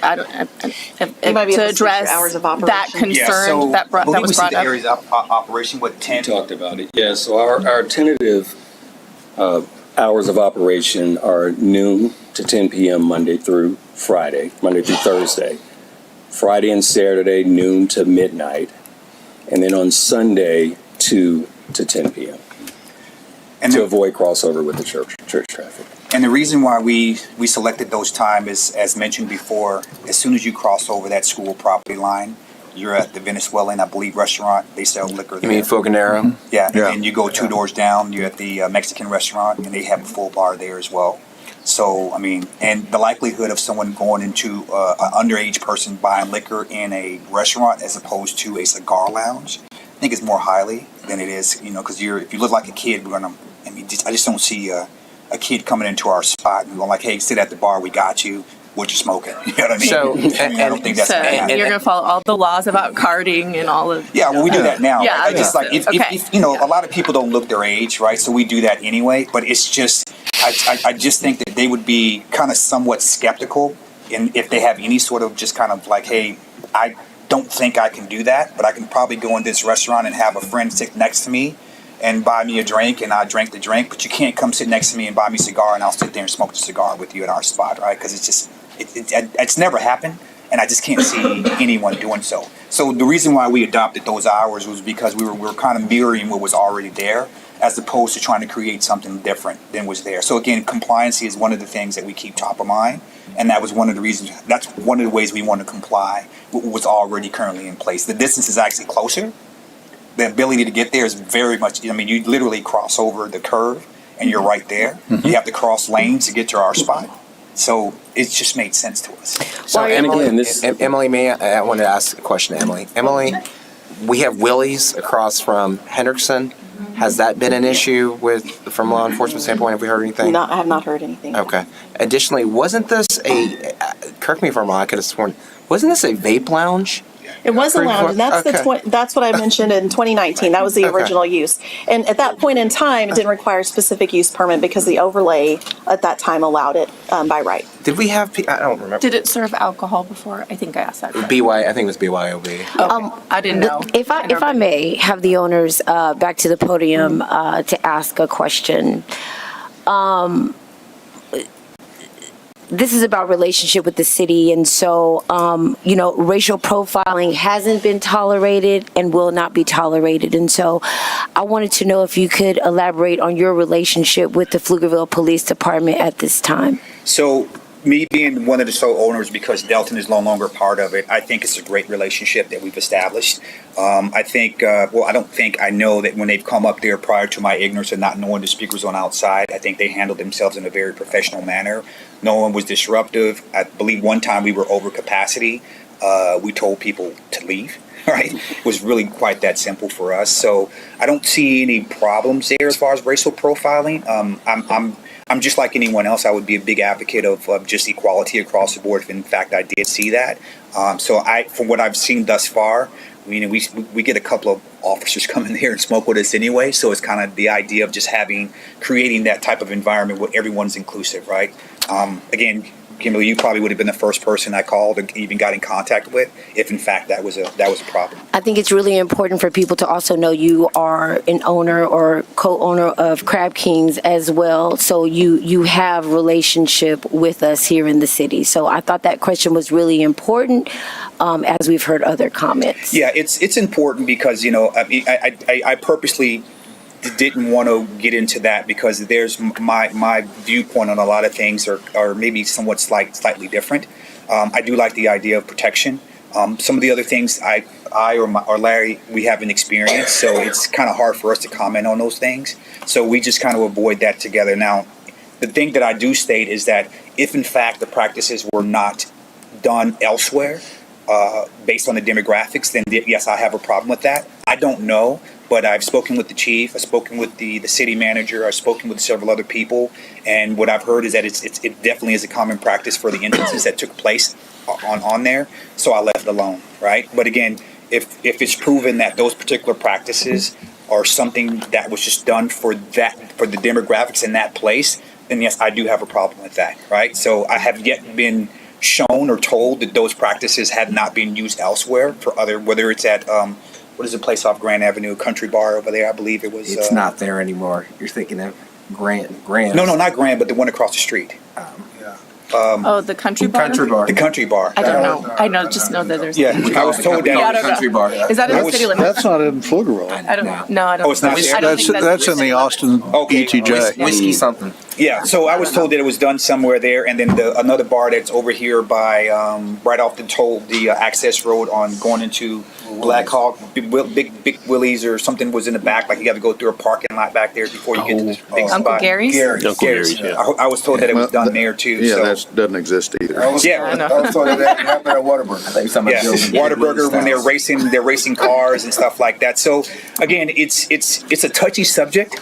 And Larry and I decided that, for reasons of that we are not very, very familiar with because of our relationship with the community, that we decided that it wasn't something that we wanted to kind of be involved with. Again, if there were things that were personally attacking us and we felt like it was something that was hindering our business, then we definitely would be as vocal as anyone else, right? So I don't blame anyone to get up here and say, in fact, I encourage them if that's the way that they feel. It's just not something, Kimberly, to your point, it's not something that we, because of our relationship. I just wanted to add to that. You kind of brought it up, Kim. Andre and I has just kind of left Crab Kings out of this conversation just because we're talking about East Pecan. And Crab Kings has been in the city for 5 years. For 5 years, we've donated back to the Pflugerville Police Department every year. We have a gift card right now in our safe waiting for someone to come pick up that we've donated every year. We've created hundreds of jobs, of people in and out. During COVID, we're so excited to be able to add and give people an opportunity to go work. We've had a liquor license there for those 5 years. We've never had one incident regards to our liquor license, our mishandling of our business operations. This is an opportunity that we want to continue just to expand in the city. So just tying our business knowledge and experience is something that we're going to be able to also leverage with this new project in East Pecan. In addition to that, you talk about signs. We've had a liquor sign for a posting for a request for a TABC in our window since December. The requirements for a TABC is 60 days. We were done fulfilling that in February. If you drove by today, that sign is still there. We're not trying to slide anything through. The city of Pflugerville has put another sign in front. Been very visible and very open in regards to what we're trying to do, but at the same time, we are very familiar and good relationships with the Pflugerville Police Department Association. They've come in and have our passcodes to our cameras to go pull footage as we're working with them to help them solve crimes and issues that are happening in the surrounding areas. So this is a working relationship that is very strong. Thank you for that. And I know you didn't want to tie in Crab Kings, but for those who are opposed to you having a business on Pecan Street, I wanted them to know that you already have established business here in the city. That was the purpose of this. You're not just speaking to us, you're also speaking to the residents out there. So thank you so much for that. So let me add something here because I think that you guys are telling a very good story. I mean, it's a sound story, okay? And I believe one of you said Pflugerville has changed. Well, I've been here since Pflugerville was nothing. And it has changed. It has changed dramatically. It has become a robust and vibrant community. But it's also become a very diverse community. And the market has become diverse. The neighborhoods have become diverse. So it's enabled the types of businesses such as yourself and other black-owned business, Hispanic-owned business, Asian, Oriental-owned businesses, a culture of businesses that have landed in Pflugerville because there is a need here. There is a purpose, if you will, for the type of activities and businesses that currently exist that people enjoy. So I see your business as another opportunity for a minority-owned business to be here. And I regret saying minority because you're really not a minority, but it's an opportunity that I think that this community has allowed. And the citizens have come up and expressed concerns. And I feel those concerns too. And I watch that all the time. And so we have practices in place. whether it's law enforcement, safety, codes. I know I'm concerned about the occupancy code, but you guys will address that later. But again, all for the purpose of making Pflugerville a safe community. And I think that once there are violations, if you will, or incidents or situations that evolve, that you guys will take care of it. Most of our business owners take care of their business because they want to stay in business. And so I don't hear any really raging rumors about any particular business that is violating laws, that is violating codes. And, you know, I get a number of calls from business saying, hey, what can I do? What is allowable? What's permissible? And so our effort in terms of being proactive, as Emily said, I mean, I'm not proactive. We're here to support the business community. So thank you very much. Yes, sir. So one thing I wanted just to address real quick is that theoretically speaking, someone who, you know, and it's come up a few times with the citizens, getting drunk, drunk driving into the neighborhoods, trashing some other things, and doing all these things, that's theoretically speaking. Let's talk about factual speaking. We haven't had one instance of that happening, right? So prior to the noise being on the outside and me not knowing, we haven't had one. So again, it's like I think someone said up earlier, Brother Derek said earlier, that we're guilty before proven innocent. But we've already shown that we're innocent, and now we want to be proven guilty.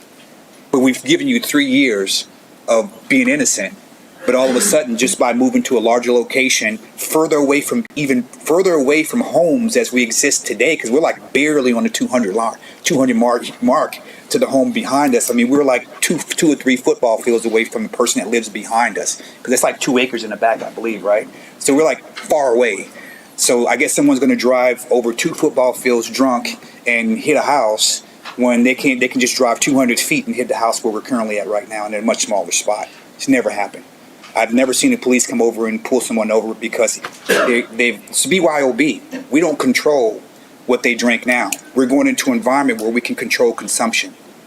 So now, you know, a bartender can clearly say, you're cut off, we get you an Uber, give me your keys, do whatever. We're now in my spot now. Hell, I don't know if they go sit in the car and have, you know, turn up the rest of that bottle and then take off. Right. But they still didn't run into a house. They still hadn't got a ticket for drunk driving. But again, we're innocent already. We proved ourselves to being innocent. What more do we have to do for the citizens to realize that it's changing, but it's not.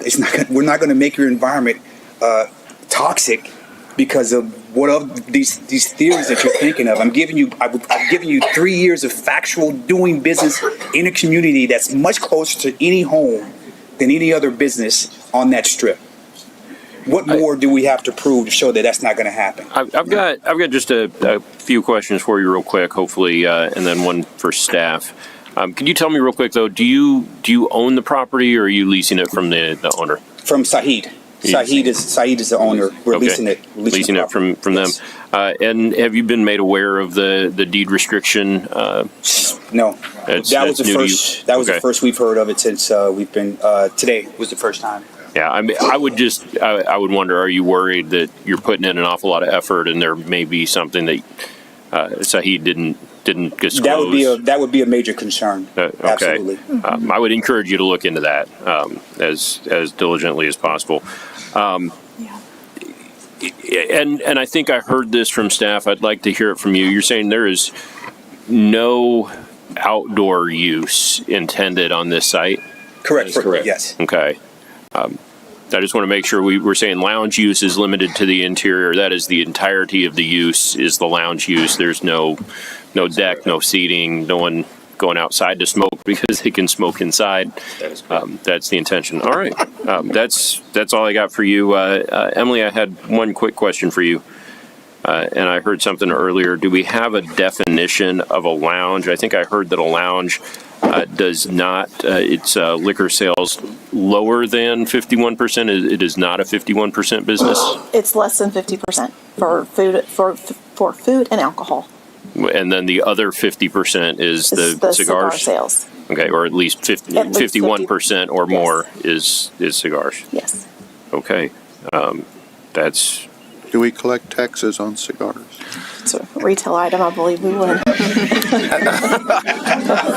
Those are expensive cigars. We need to be collecting taxes on that. Yeah, I think the federal government takes most of the taxes on that stuff, but hey, we get our bit. Okay. All right. Thank you, Emily. That's all I had. So I've got a couple of questions for y'all. Come on back. I want to say, first of all, I agree with the mayor. You guys have a very sound story. And I agree with you, Andre, that your new location actually presents fewer potential problems than your old location. Correct. And I think having it inside, having a liquor license, having control over that makes it much less likely that there'll be problems. And I don't anticipate anything along those lines. And I think y'all's track record as business owners and operators in Pflugerville speaks volumes about how responsible you guys are as business owners and how we can expect the whole thing to play out. But I want to pick up on Councilman Weiss's question about the deed restrictions that y'all were apparently unaware of. So as it happens, I do real estate litigation for a living. And so this is the kind of thing that is right in my wheelhouse. And I encourage you guys to get a copy of that deed with the restrictions. And I kind of appalled that your landlord didn't share that with you ahead of time. You know, that's not the first time a landlord would do that. I know. Which is, my bread and butter. This is how he makes money. But I can see, as somebody who does this and works both on plaintiff and defense side, so I can see the arguments both ways. I can see an argument that says the deed restriction that says you can't have a nightclub on that property could be interpreted to include a lounge that sells alcohol. I can also see the argument, well, nightclubs and lounges are two different things, and they've got the TABC definitions, and that's just sloppy drafting on the part of the guy who wrote in the deed restriction. A fact issue for the jury. I think it's actually more likely to be a question of law for the judge. I don't think they get some. Are we really giving legal advice? But anyhow, my point is, you have a legal issue there that could be a serious problem. But you also have a neighbor, and Kimberly was talking earlier about relationships with the community, and I would just encourage you guys to, because that land used to be owned by the Baptist church next door, and obviously Baptists and alcohol don't mix. And I think the intention of the church when they sold that was that there not be an alcohol-related business right next to the church, and I understand why they were doing that. Again, I think there's legally ambiguous language there, I think you should probably talk to a lawyer, talk to your landlord, and talk to the Baptists next door. If you can avoid any kind of litigation, I always, even though I make my money off of people going to the courthouse, I always tell them, if you have a choice between getting involved in a lawsuit and not, you should choose not. It's expensive. It lasts longer than you think it is. It's emotionally wearing. It's just, you should never go to a courthouse unless you have no other choice. Mr. Rogers, thank you. You're bringing the mood down. So, it's my job as a lawyer to tell people the bad news and the good news. I would just like to say, when you use that word nightclub, nightclubs typically have a big open space. Okay, we have more furniture than space.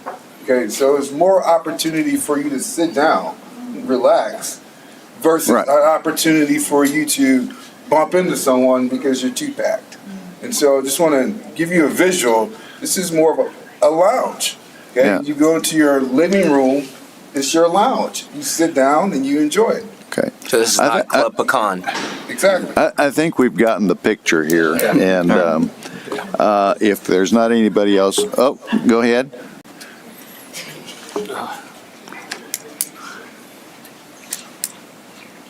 I'm Vicki Fluger.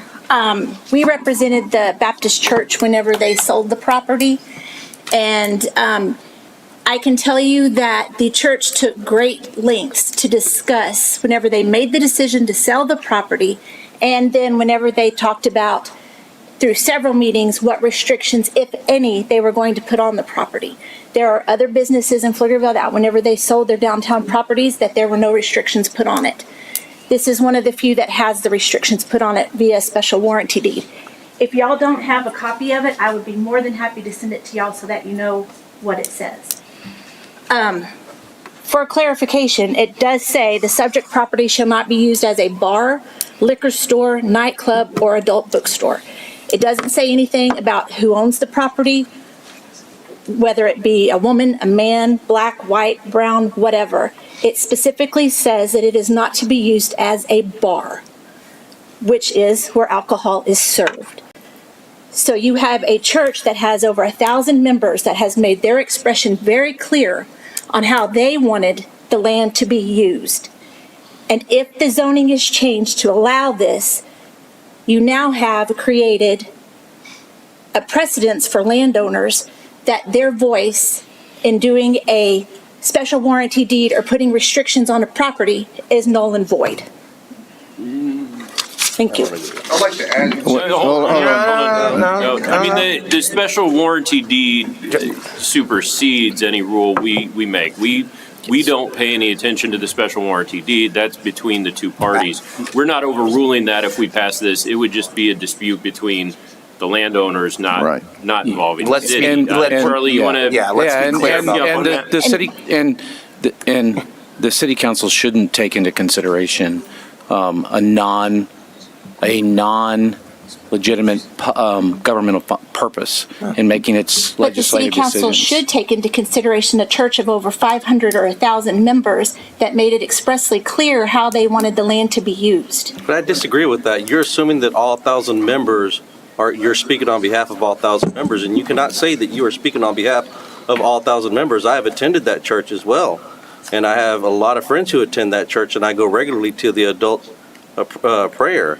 You are not speaking for all 1,000 members, ma'am. I'm saying that whenever the initial deed restrictions were put in place, that it was put to a vote or put to a discussion by the church, and that is what the church decided. So, ma'am, what we're saying, though, we just want to be clear about this, is that we're saying that is a dispute between two different parties. So if there's an issue, it runs with the property. That's a completely different issue from what we're doing here. So we want to make sure we're clear. I totally understand. I just would like to finish. So when you're saying that we're setting a precedent that we're overriding land usage and what's actually regarding when you actually have these specific deeds, that's just not the case. That is not factually based for what we're doing here. Instead, what we're saying is that if there is an issue, that is an issue to take upon, between the entities that are there who are dealing with that, who are the parties to that agreement. We are not a party to that agreement, and consequently, that's why we're being advised as such to not take that into consideration. So we empathize, understand what you're saying, but we want to make sure it's clear because, as Mayor Pro Tem said, people listen to this. We are not at all a party, nor have any way in one way or the other on that specific issue. But you do represent the people that made the decision to put these restrictions in place. We acknowledge that. Yes, ma'am. Thank you. All right. Any other questions, council? It's a public hearing. Is there somebody out there? Yeah. Who is it? Okay. Come forward, please. Up here, ma'am. Sorry, you got to be at the So you got to do it all over again. I just wanted to say On stage. that you keep talking about your business, and it sounds great. It does. And the thing is, though, once this becomes a bar, once this is ordinance or zoning is changed and something happens to their business, then what? We can get another bar in there? So I think that's a question for staff. I believe we're limiting the specific use permit to the individual use. Every single time. And the so and the property, would this persist? So the specific use permit of a lounge runs with the property, Okay. not the property owner or the tenant. And so a lounge, should they change tenants, could still remain unless some provision of the property change, say they wanted to do outdoor seating, it would come back before you all to say expand the use. But a lounge. So a would stand lounge just like use for the zoning. interior 3,200 square feet would continue, but no expansion of that would be allowed. That's right. Because is there a way for us to restrict it to a specific business? No, I wouldn't suggest that through zoning. I would also say. And I also want to be clear. We talk a little bit about this being zoning, but this is a specific use permit on top of zoning. Right, it's part of the zoning regulations and land use control. It's a tool in zoning, and to be clear, because of specific use, it's narrowed to the specific conditions that we appropriate as such. Sure. And can't deviate from that. We can add some additional conditions to help because it's a special make it more use, palatable. Yeah. And to your point, ma'am, yes, if anything comes back between those two entities with that, that'll be an issue that we have to deal with down the line. So I understand where you're coming from on that. Thank you. Yeah, so if you change the zoning and this doesn't happen, the zoning's changed and, there we are. We have a bar and who knows what they're going to be like? Who knows that they're, we're a neighborhood and I'm just, it's not, they keep saying about like, we're complaining about their bar. No, we're complaining about all the bars. We are tired of all the bars coming into that area. That is a residential area and it's more and more bars all the time, more noise. It's not your business that makes the noise. It's other bars too. It's other businesses. And that's my say. What I was going to say, ma'am, to you is that because in your scenario, it's a deed restriction, and I try my best to. We're here as policymakers. We're not trying to be here as lawyers. But if you gave your scenario a deed restriction and it did not survive, like they had a litigation and they weren't able to do so, it would still run with the land. So even if you're worried about somebody else coming in here, that restriction would still be in place, and not only would you have that restriction, but you would also have a lawsuit that specifically denotes, by the way, this is what this restriction says, and go for that. Does that make sense? True. I understand that. Okay. I guess I'm just not, if everything goes through, and I'm sorry, I hope you don't fail, but, businesses do. And so then, again, we would be. And I'd like to make clear to council that this term bar is being thrown around, but under TABC rules and laws, it's not a bar unless more than 50% of their revenue is generated from alcohol sales. And that takes a different type of TABC regulatory process to go through in order to become a bar. So if their sales ever exceed 50%, then they would be in violation of their TABC rules. And so because it is a special use permit for a lounge, which is defined by our code as alcohol sales of less than 50% of total revenues, then that lounge continues with, and it could never be a bar unless they came back for a zoning change. But it's still selling alcohol. Yes, ma'am. I recognize that they're selling alcohol. I just want to make clear that it's not a bar. Yeah. Okay. I want to reinforce that point because a lounge has a different effect on the neighborhood than a bar does. And I've been in lounges, I've been in bars. It's a different experience, and outside it's a different experience. And Charlie is absolutely right. They're defined legally in terms of the alcohol consumption, but it is. I believe, based on the representations made by these fine gentlemen and by the physical difference in this location versus their old location, that what they're proposing is going to be less disruptive to the neighborhood than what they had previously, and also less disruptive to the neighborhood than the other bars on the street. I could be wrong.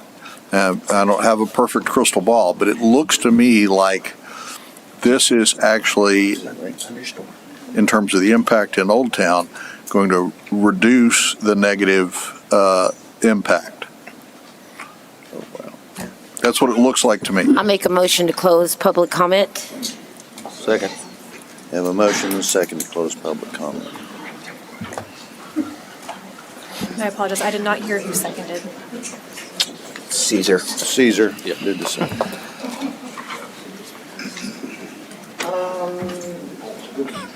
She's still getting it down. Oh. I guess she's like, I'm waiting.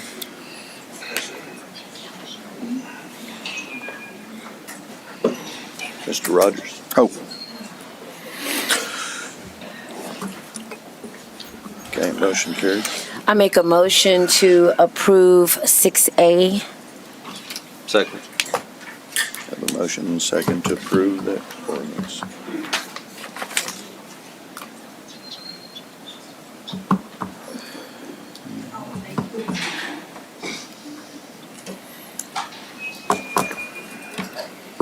Motion carried. Thank you. We can run that one more time. We're missing like 7 people. What? You were too quick. Somebody's missing. Somebody, did we miss somebody?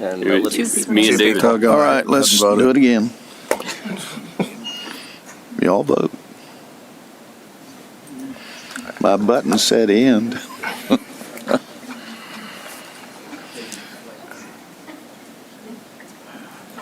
Mr. Rogers.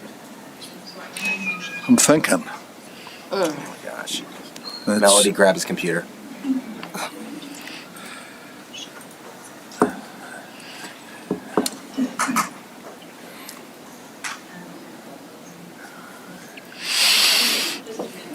I can't believe it's raining that much.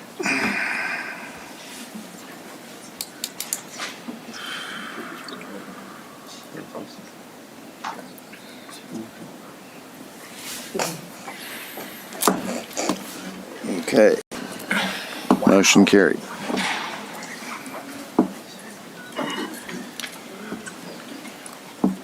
Doug has so many comments. Item 6B, conduct a public hearing and consider approving the first reading of an ordinance with the caption reading, an ordinance of the City of Pflugerville, Texas, amending ordinance number 1203-15-02-24 of the City of Pflugerville, Texas, as amended by rezoning an approximate 5.927 acre tract situated in the William Caldwell Survey number 66, abstract number 162, Travis County, Texas, generally located at 3315 East Pecan Street from Urban Center Level 5 to Campus Industrial District, to be known as the 3315 East Pecan Street rezoning, providing for a repeal of conflicting ordinances, providing for severability, and providing for an effective date. Dr. Turk. Good evening, Mayor and Council and Deputy City Manager Hartshorn. My name is Dr. Yasmin Turk, and I'm the Planning Manager for the City of Pflugerville. This is the rezoning case of 3315 East Pecan Street. The subject property is a 5.927 acre site located east of State Highway 130 and borders an Encore substation and the Lovano development. The request from the applicant to change the zoning from the current classification of Urban Central Level 5 to Campus Industrial. As shown on the image on the left, the rezoning to Campus Industrial is in line with the adjacent property to the east. This rezoning is in line with what has been outlined in the Aspire Pflugerville 2040 Comprehensive Plan. This property is in the Lakeside Neighborhood District, and this rezoning is appropriate for this area. This additional image shows another view of how the subject property fits in with the current zoning. This item was approved unanimously by the Planning and Zoning Commission on April 7th, 2025. Staff recommends approval, and I'm happy to answer any questions you may have. The applicant is here as well. Can you go back to the past? Yeah, go back. The previous. You're right there.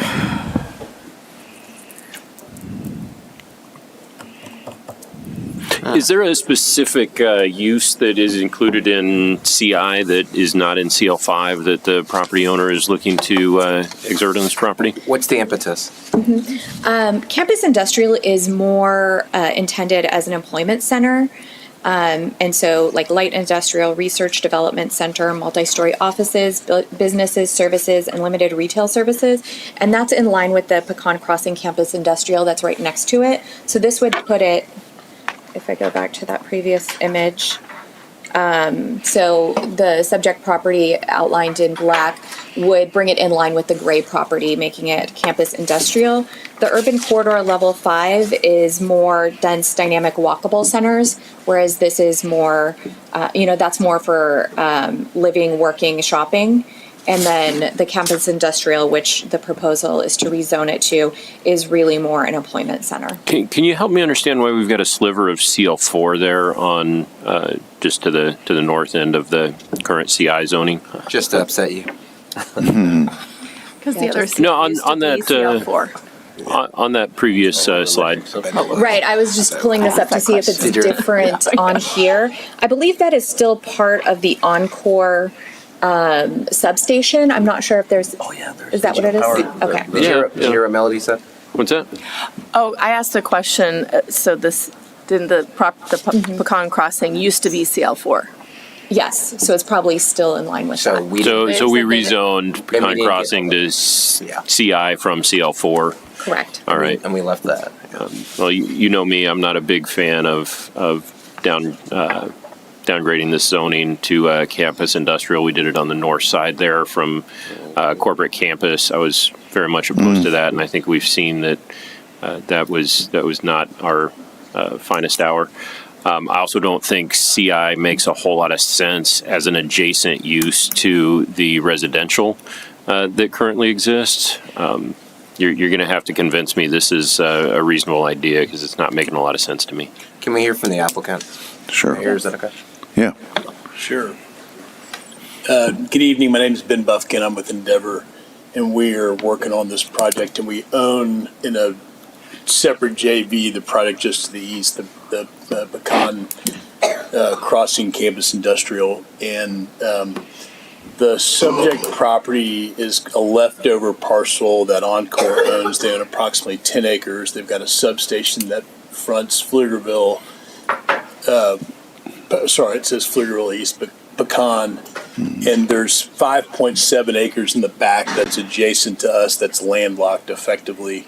And so as we kind of incorporated that, looked at our plan, that site made sense to incorporate. And so that's the impetus. Would that site ever have potential access to SH 130? It does not. What's the intermediate property between that and 130? It's 130 right away. Right away? Yeah, it's right away, but if you look at where the toll booth is, kind of the on and off ramp, we've explored whether that's a possibility, and we don't think it is. I thought TxDOT was in the process of abandoning the right of way around those wide toll booths. Didn't that happen on the east side of 130? I believe we authorized PCDC to purchase property that TxDOT had abandoned from the right of way. But was that what they bought? Wasn't it different? Different. I mean, differently placement because you talked about. I believe it's what we see here on the south end of this picture. What's your plan, Ben? Did you say this is part of your plan? Like you're just integrated it's Endeavor, so I by definition, you guys do good work. We get that. Yeah, there's no specific plan now. We're through a planning process here. This came up at a later date with Encore. They've got there. You can see there's a little sliver kind of between what's red and the substation that they wanted to keep so they can service the substation fully. They don't have a plan for it. And so it made sense to, we think, incorporate next door, but there's no. Do you own the property or do you have it under contract? We're under contract. Under contract, and that contract is dependent upon this rezoning? No, it's not. It's Endeavor. They don't. It's not dependent on the rezoning. Yeah. their portfolio is big enough they can just. No, I'm making an assumption that if you're purchasing a landlocked piece of property, that if you can then not make it landlocked, you can increase the value of it. Yeah, but that's what you're going to do regardless, whether it's CL5 or CI. I don't. It only makes sense for us as CI. I think. So then your purchase is contingent upon those. It's not contingent upon CI. I think it only makes sense incorporated to us. The apartment complex next door is fully developed.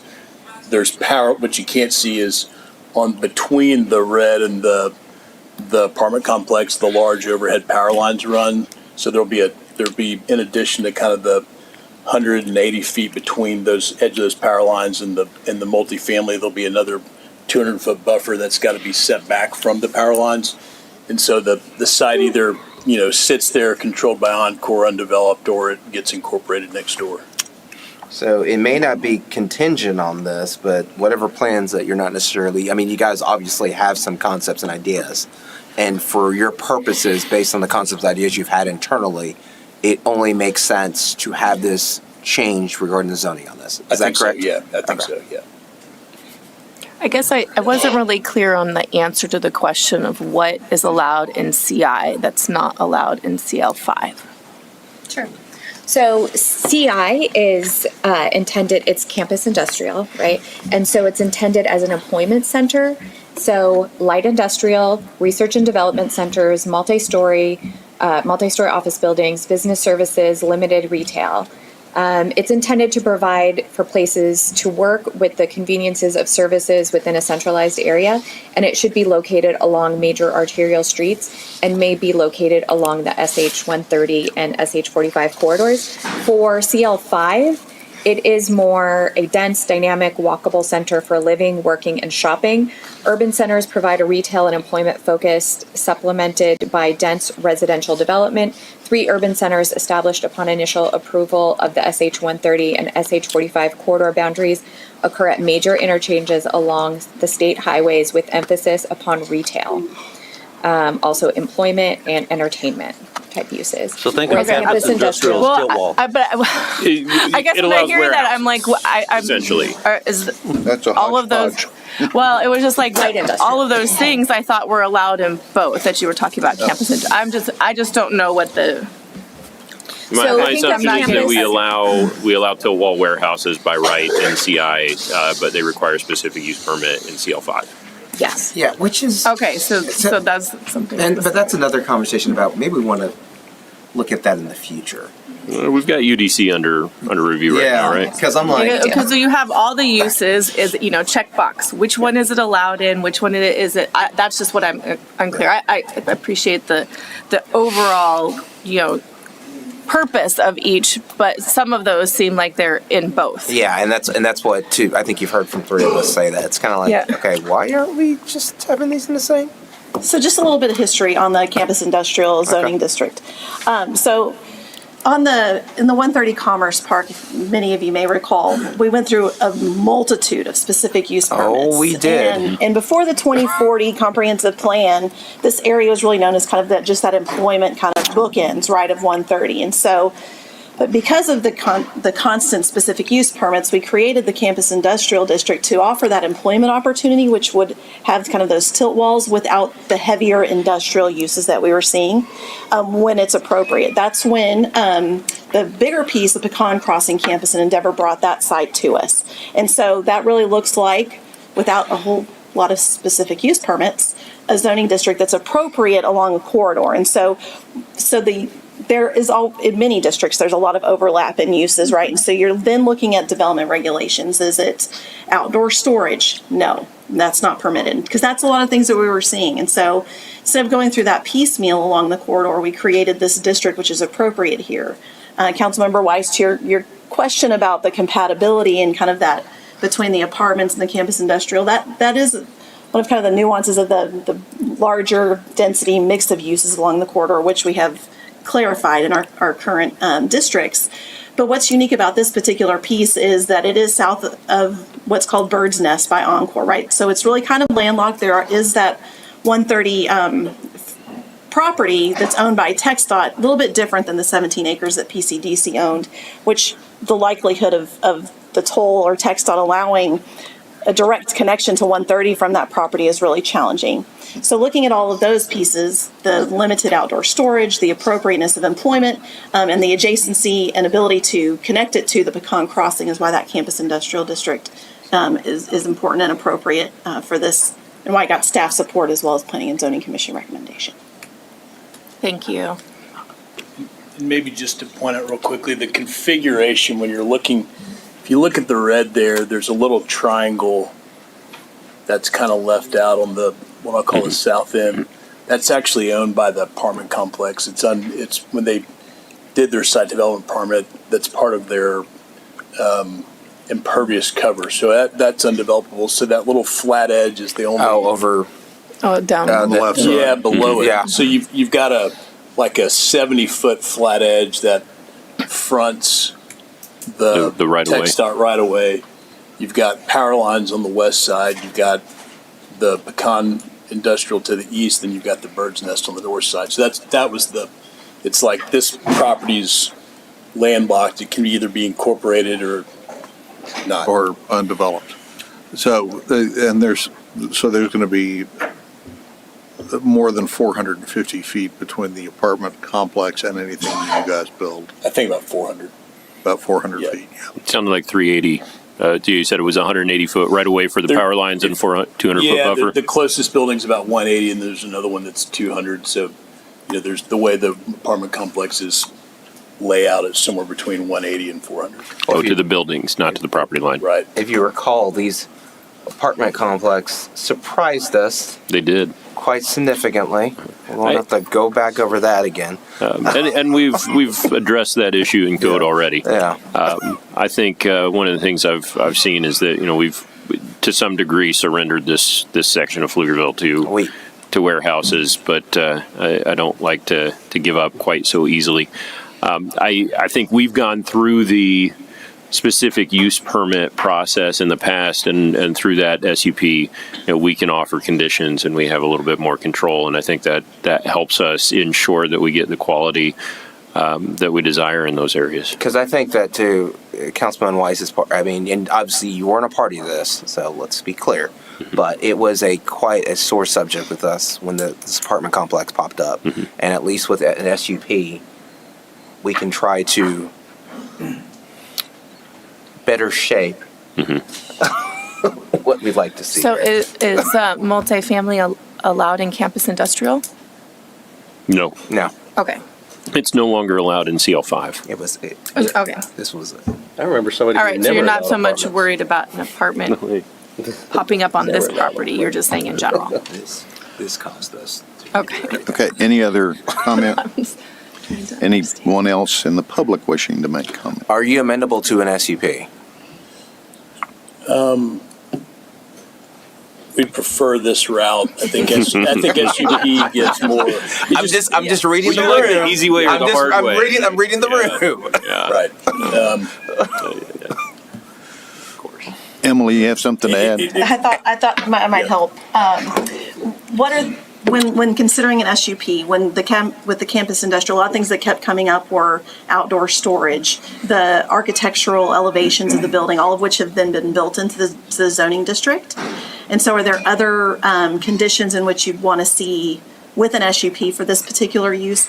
There's buffers already built into the code that would help with that adjacency for apartments as well. And so just want to be clear if that's the direction in which we're going, that we're able to help guide any specific use permit with those conditions that aren't already existing in the base zoning district. And I'm not blaming the applicant, but this was a very sore subject which caused us to significantly go for changes over here. So, I'm quoting former Councilmember Mike Heath.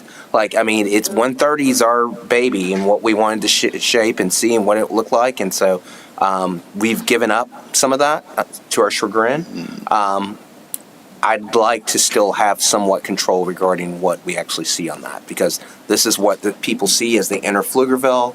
I just want to be a little more careful about what that looks like. The visual of the buildings Absolutely. and layout. Okay. So are you saying that there's more control at a CL5 level? Wait, this is CL5, than campus industrial? We can control the visuals and the architectural more in CL5 than Specific, CI? it's the specific use permit requirement of CL5 that allows you to add additional conditions to a specific property. Where this particular use in campus industrial is permitted by right. Okay. Have you specifically said what you plan to do with this? I'm sure you have some ideas. We really don't. We've been under contract for 60 days. We've owned the property to the east for 2.5 years, have been working through permits and planning for a long time. This opportunity, we called Encore a long time ago and saying, what are y'all doing with this property? It then came up, so we really don't. The reason we would prefer to do it with the same zoning is it just, it's 104 acres next door. This is 5.7 acres.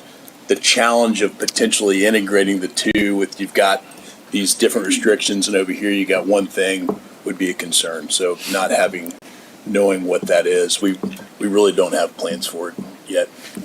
The plan would be to incorporate it. We don't know what that is. But you do have plans for the adjacent property. We do. Yeah, and I know you've been working through alignment and all that good stuff over there. So Quite a while. Yeah, are the plans on the adjacent property at a point where you could still integrate this property? We would be coming back through an amendment process. Mm-hmm. Okay. So through a plan amendment, not a zoning amendment. Yeah, not through a zoning amendment. Yeah, so it's something that would go to staff and or P&Z. Do a plat amendment, do a site development permit amendment, do a public improvement plan amendment. Mm-hmm. Okay. Public hearing. Get a motion to close, please. Make a motion to close public comment of 6B. A second. Okay.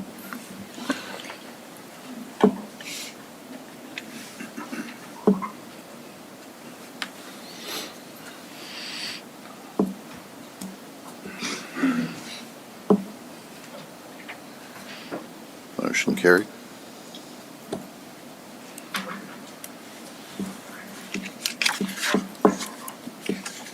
Need a motion to approve.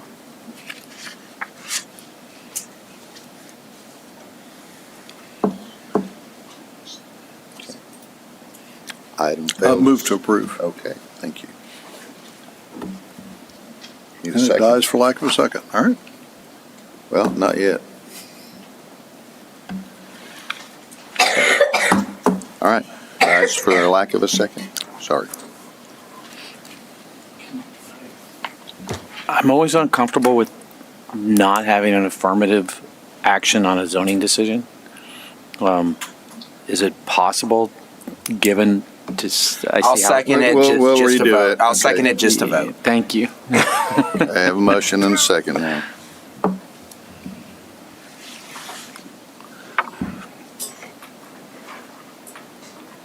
You and your litigation. He doesn't look at these.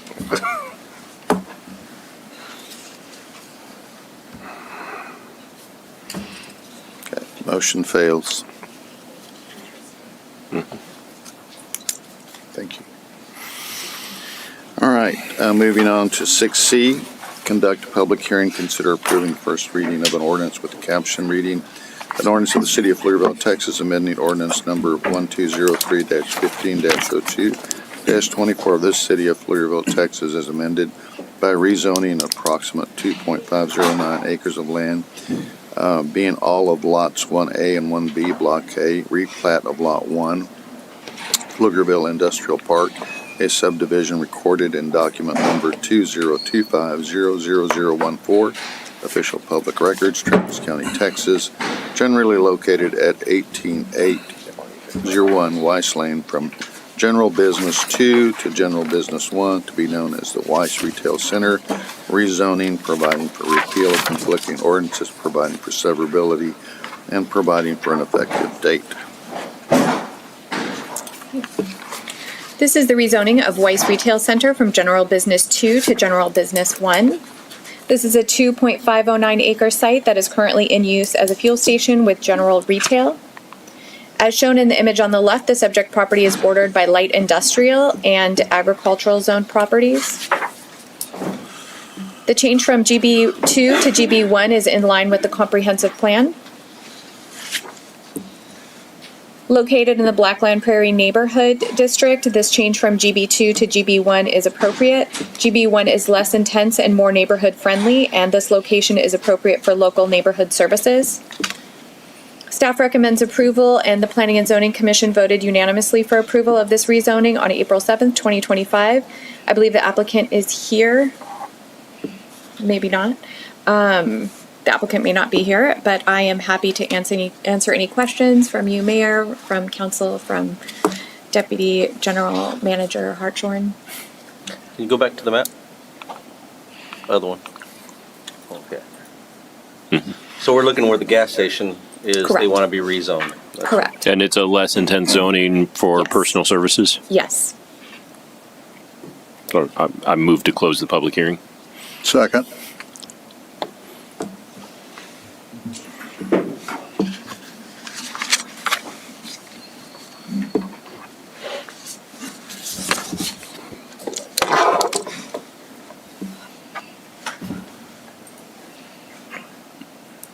Mr. Mateer's missing.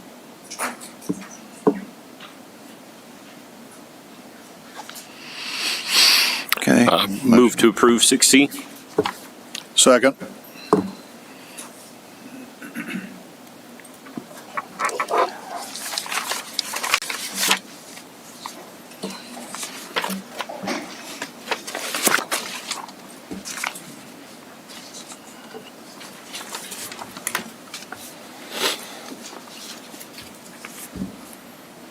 This is a motion to approve. Okay. Do we need to start over? Pass without Okay, you. I didn't think you guys would be that fast. Motion carried. Thank you.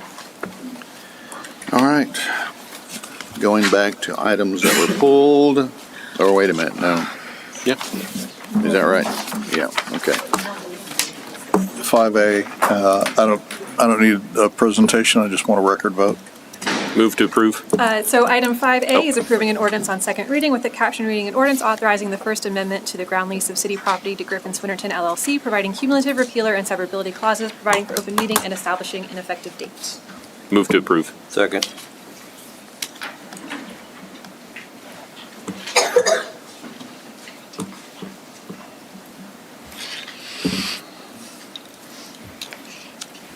Motion carried. Did Mr. Mateer leave us, or is he? Okay. No, he's coming back. Next item is 5E, approving the fiscal year 2025 Q2 investment report. Oh, I had a question because we talked about arbitrage when we were talking about the audit. So I wanted to get information about how much of the interest income that we're earning is subject to arbitrage that has to be paid back.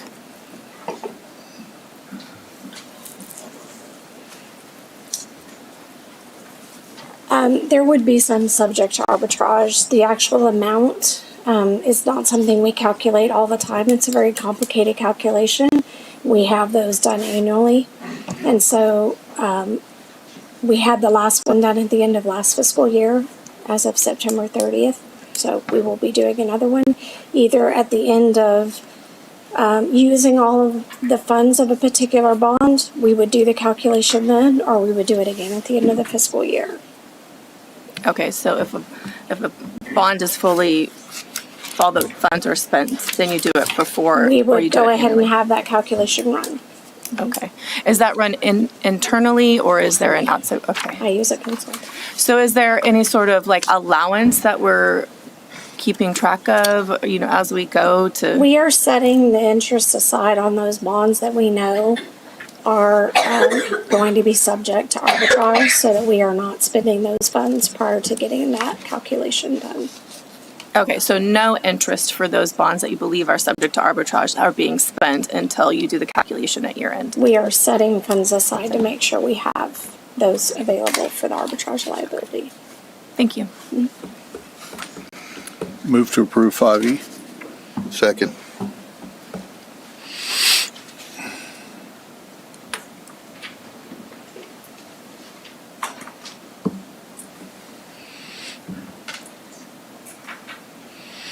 All right, motion carried. Next item is 5H, approving the purchase and installation of shade canopies for the Gilliland Creek Pool in the amount of $58,979 and authorizing the city manager to execute the same.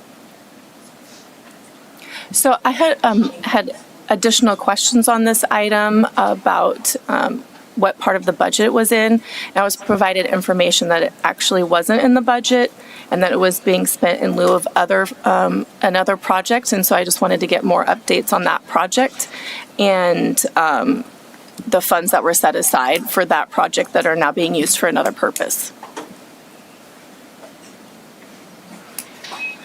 Good evening. That's my same question with 5I as well. So. James, I think his arms are bigger than yours. If I get red. Sorry, I'm pulling it up. Give me just a second.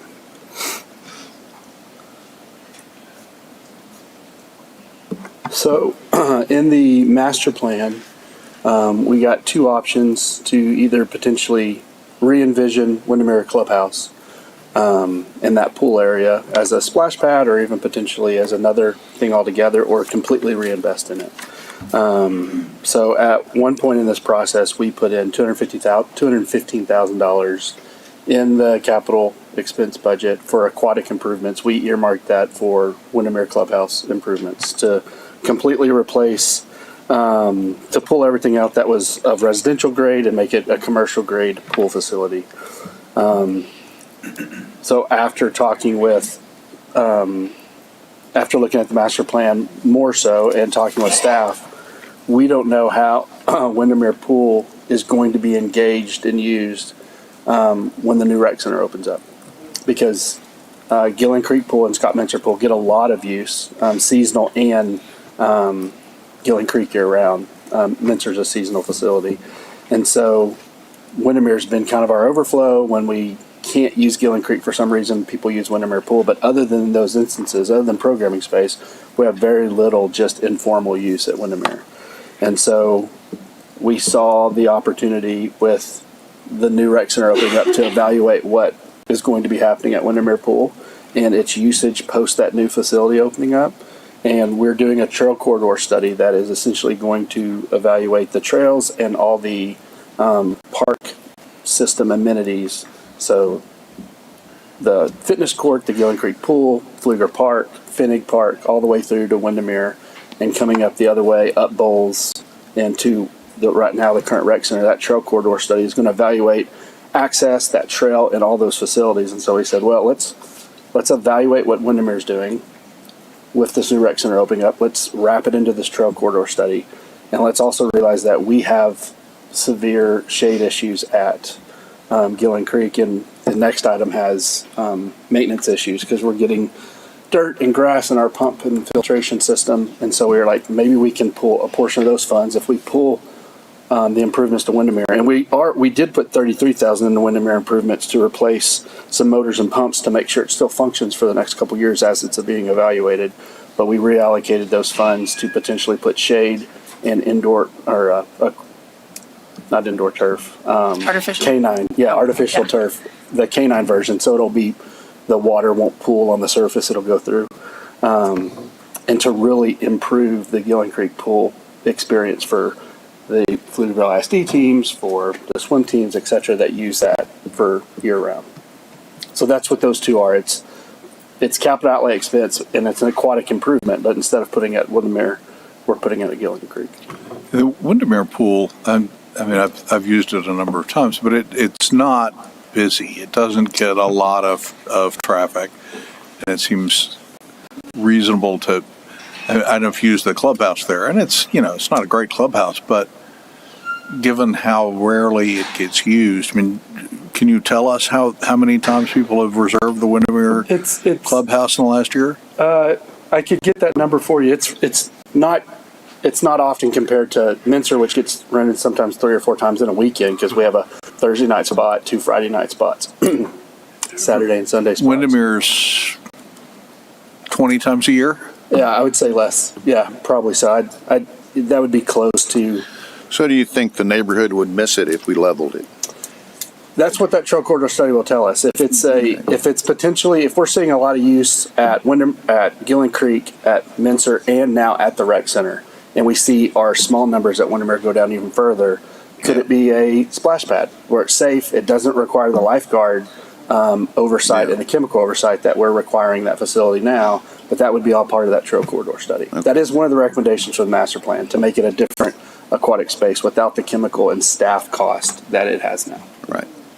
So thank you. I wanted to make sure that I understood why funds were being diverted from one area. I know. And just to make sure that, all of our residents across the city are having access to water features, whether it's a pool or, so I'm glad to hear that there's going to be a study. I'm assuming you're going to reach out to that neighborhood, because it used to be a HOA pool, and sometimes, it feels like that. So it may not, people may not use it as much. I don't know if they don't know about it as much, or, it doesn't have as cool of features as some others. But I definitely want to make sure that area still is serviced. And there's walkable areas and not everyone has to drive. Yeah, that trail corridor, we think that trail corridor study is going to show us what we believe, which is that trail corridor is something that very few cities in the state have, with that many access points, that many parkland amenities, that many, quality of life amenities along the trail system. And we want to maximize that, because we have something that I don't think a lot of the cities have. And in that study, we'll be evaluating that pool usage and how that neighborhood uses it and how they like to interact with that. But it's not a pool the city would have built. It's a pool the city took over because that HOA didn't maintain it. Okay. And we've needed it at times because Gillen Creek has had its issues, but Gillen Creek's up and running, and we haven't had the issues we've had at Gillen Creek previously. And I know Councilmember Mateer's kids, and I think Deputy City Manager Hartshorn's kids at one time did swim lessons at Windermere, because Gillen Creek was closed at one time for a season or two. But we think we're beyond that stage, especially with the new rec center open up, and us having 3 lanes there as well. And so, what does Windermere look like? Let's not put $215,000 in it when we can put $33,000 and evaluate it for the next couple of years and reinvest this in some space that we know we're going to have for the next 20 years. My wife and her brother-in-laws used the Windermere pool back in the day, and near the haunted house. Okay. And so I was impressed with how you guys were able to adapt it, to utilize it for these, for purposes for the whole thing. And I don't think you got any complaint. Yeah, that was a crazy summer. Yeah. Y'all did a good job. So are there swimming lessons planned to be at the new rec center as well? Is that what I'm hearing, or did I? Yeah, we're going to do some swim programming at the rec center. We'll definitely have some swim lessons at the rec center. Absolutely. All right, I move approval of 5H. Second. Third.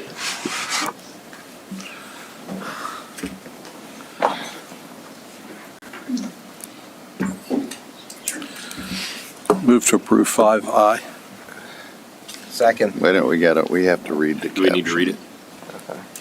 Item 5I is approving the purchase and installation of artificial turf for the Gillen Creek Pool Complex, the amount of $97,272.51, and authorizing the city manager to execute the same. This is going to be a good summer.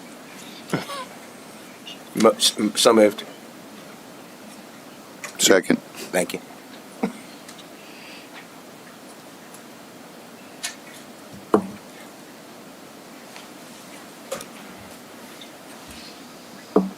Why do we always do this in April? Motion carried. The final item There's is a deadline 5J, approving a resolution of the City of Pflugerville, Texas, and the State of Texas approving an advanced funding agreement with the Texas Department of Transportation for the hazard elimination and safety improvement consisting of positive offset left turn lanes project at Pflugerville Parkway, at Grant Avenue Parkway, and Heather Wild Boulevard, and authorizing the city manager to execute the same. I'm just want a presentation to assure the citizens that this is not a duplication of what we affectionately call the I don't know what we affectionately call it. The Pecan and 685 intersection. Oh. What? I Fair. think we should do that. No, so I mean, these are dangerous, especially the Pflugerville Parkway and Grand Avenue Parkway intersection. It seems like it has accidents all the freaking time.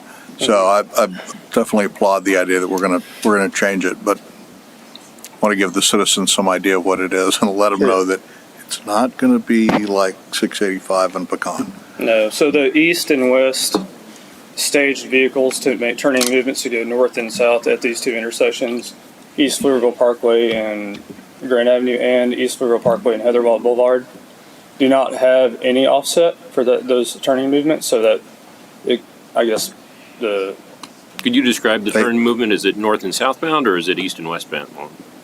It's north and southbound. Just north and south, not the east and west. Right, So not the turning movements from Pflugerville Parkway. No. Okay. It's from Grand Avenue. Pflugerville Parkway to go north or south on Grand Avenue, or north and south on Heatherwild. Say that one more the time. traffics are east and west, and they're turning north and south. Yes. But what they've currently got on both of them is B. Yeah. Whether you're going north-south or east-west. Mm-hmm. And the issue with that is that it doesn't give drivers enough sight distance to be able to see oncoming traffic, so it creates a significant risk to safety. And doing a positive offset will give those turning drivers the ability to see oncoming traffic better. So that's why this was chosen and awarded by TxDOT. And is that area that has the dash line, is that a median, or is that just a space between the lanes? Just paint. Is that just paint? It's just paint. Okay. So what's the reason to just do that in one direction and not both directions? Well, the other directions do have a offset. So okay. The north-south, Heatherwild at Pflugerville Parkway have what is it called a negative offset. Okay. Right. So there is an offset there because I believe there's a protected left turn movement there at the signal. Yep. And I believe that's the same for Grand Avenue also. Okay. That's why. So one direction is going to have the negative offset, and now we're going to be implementing the positive offset where there's no offset currently. Yes. Thank you. Mm-hmm. Oh, there was a citizen that had a concern about positive and negative offsets in that it could make the distance that the pedestrians have to travel from one side of the street to the other longer, and I had asked that question, but I was told that there was going to be no changes to the width of the intersection. That could be a possibility if there was widening, but there's not going to be in this case. Yep. Okay. I'm just glad we're addressing this because this is something that we hear about too often in this area. I move approval. Second.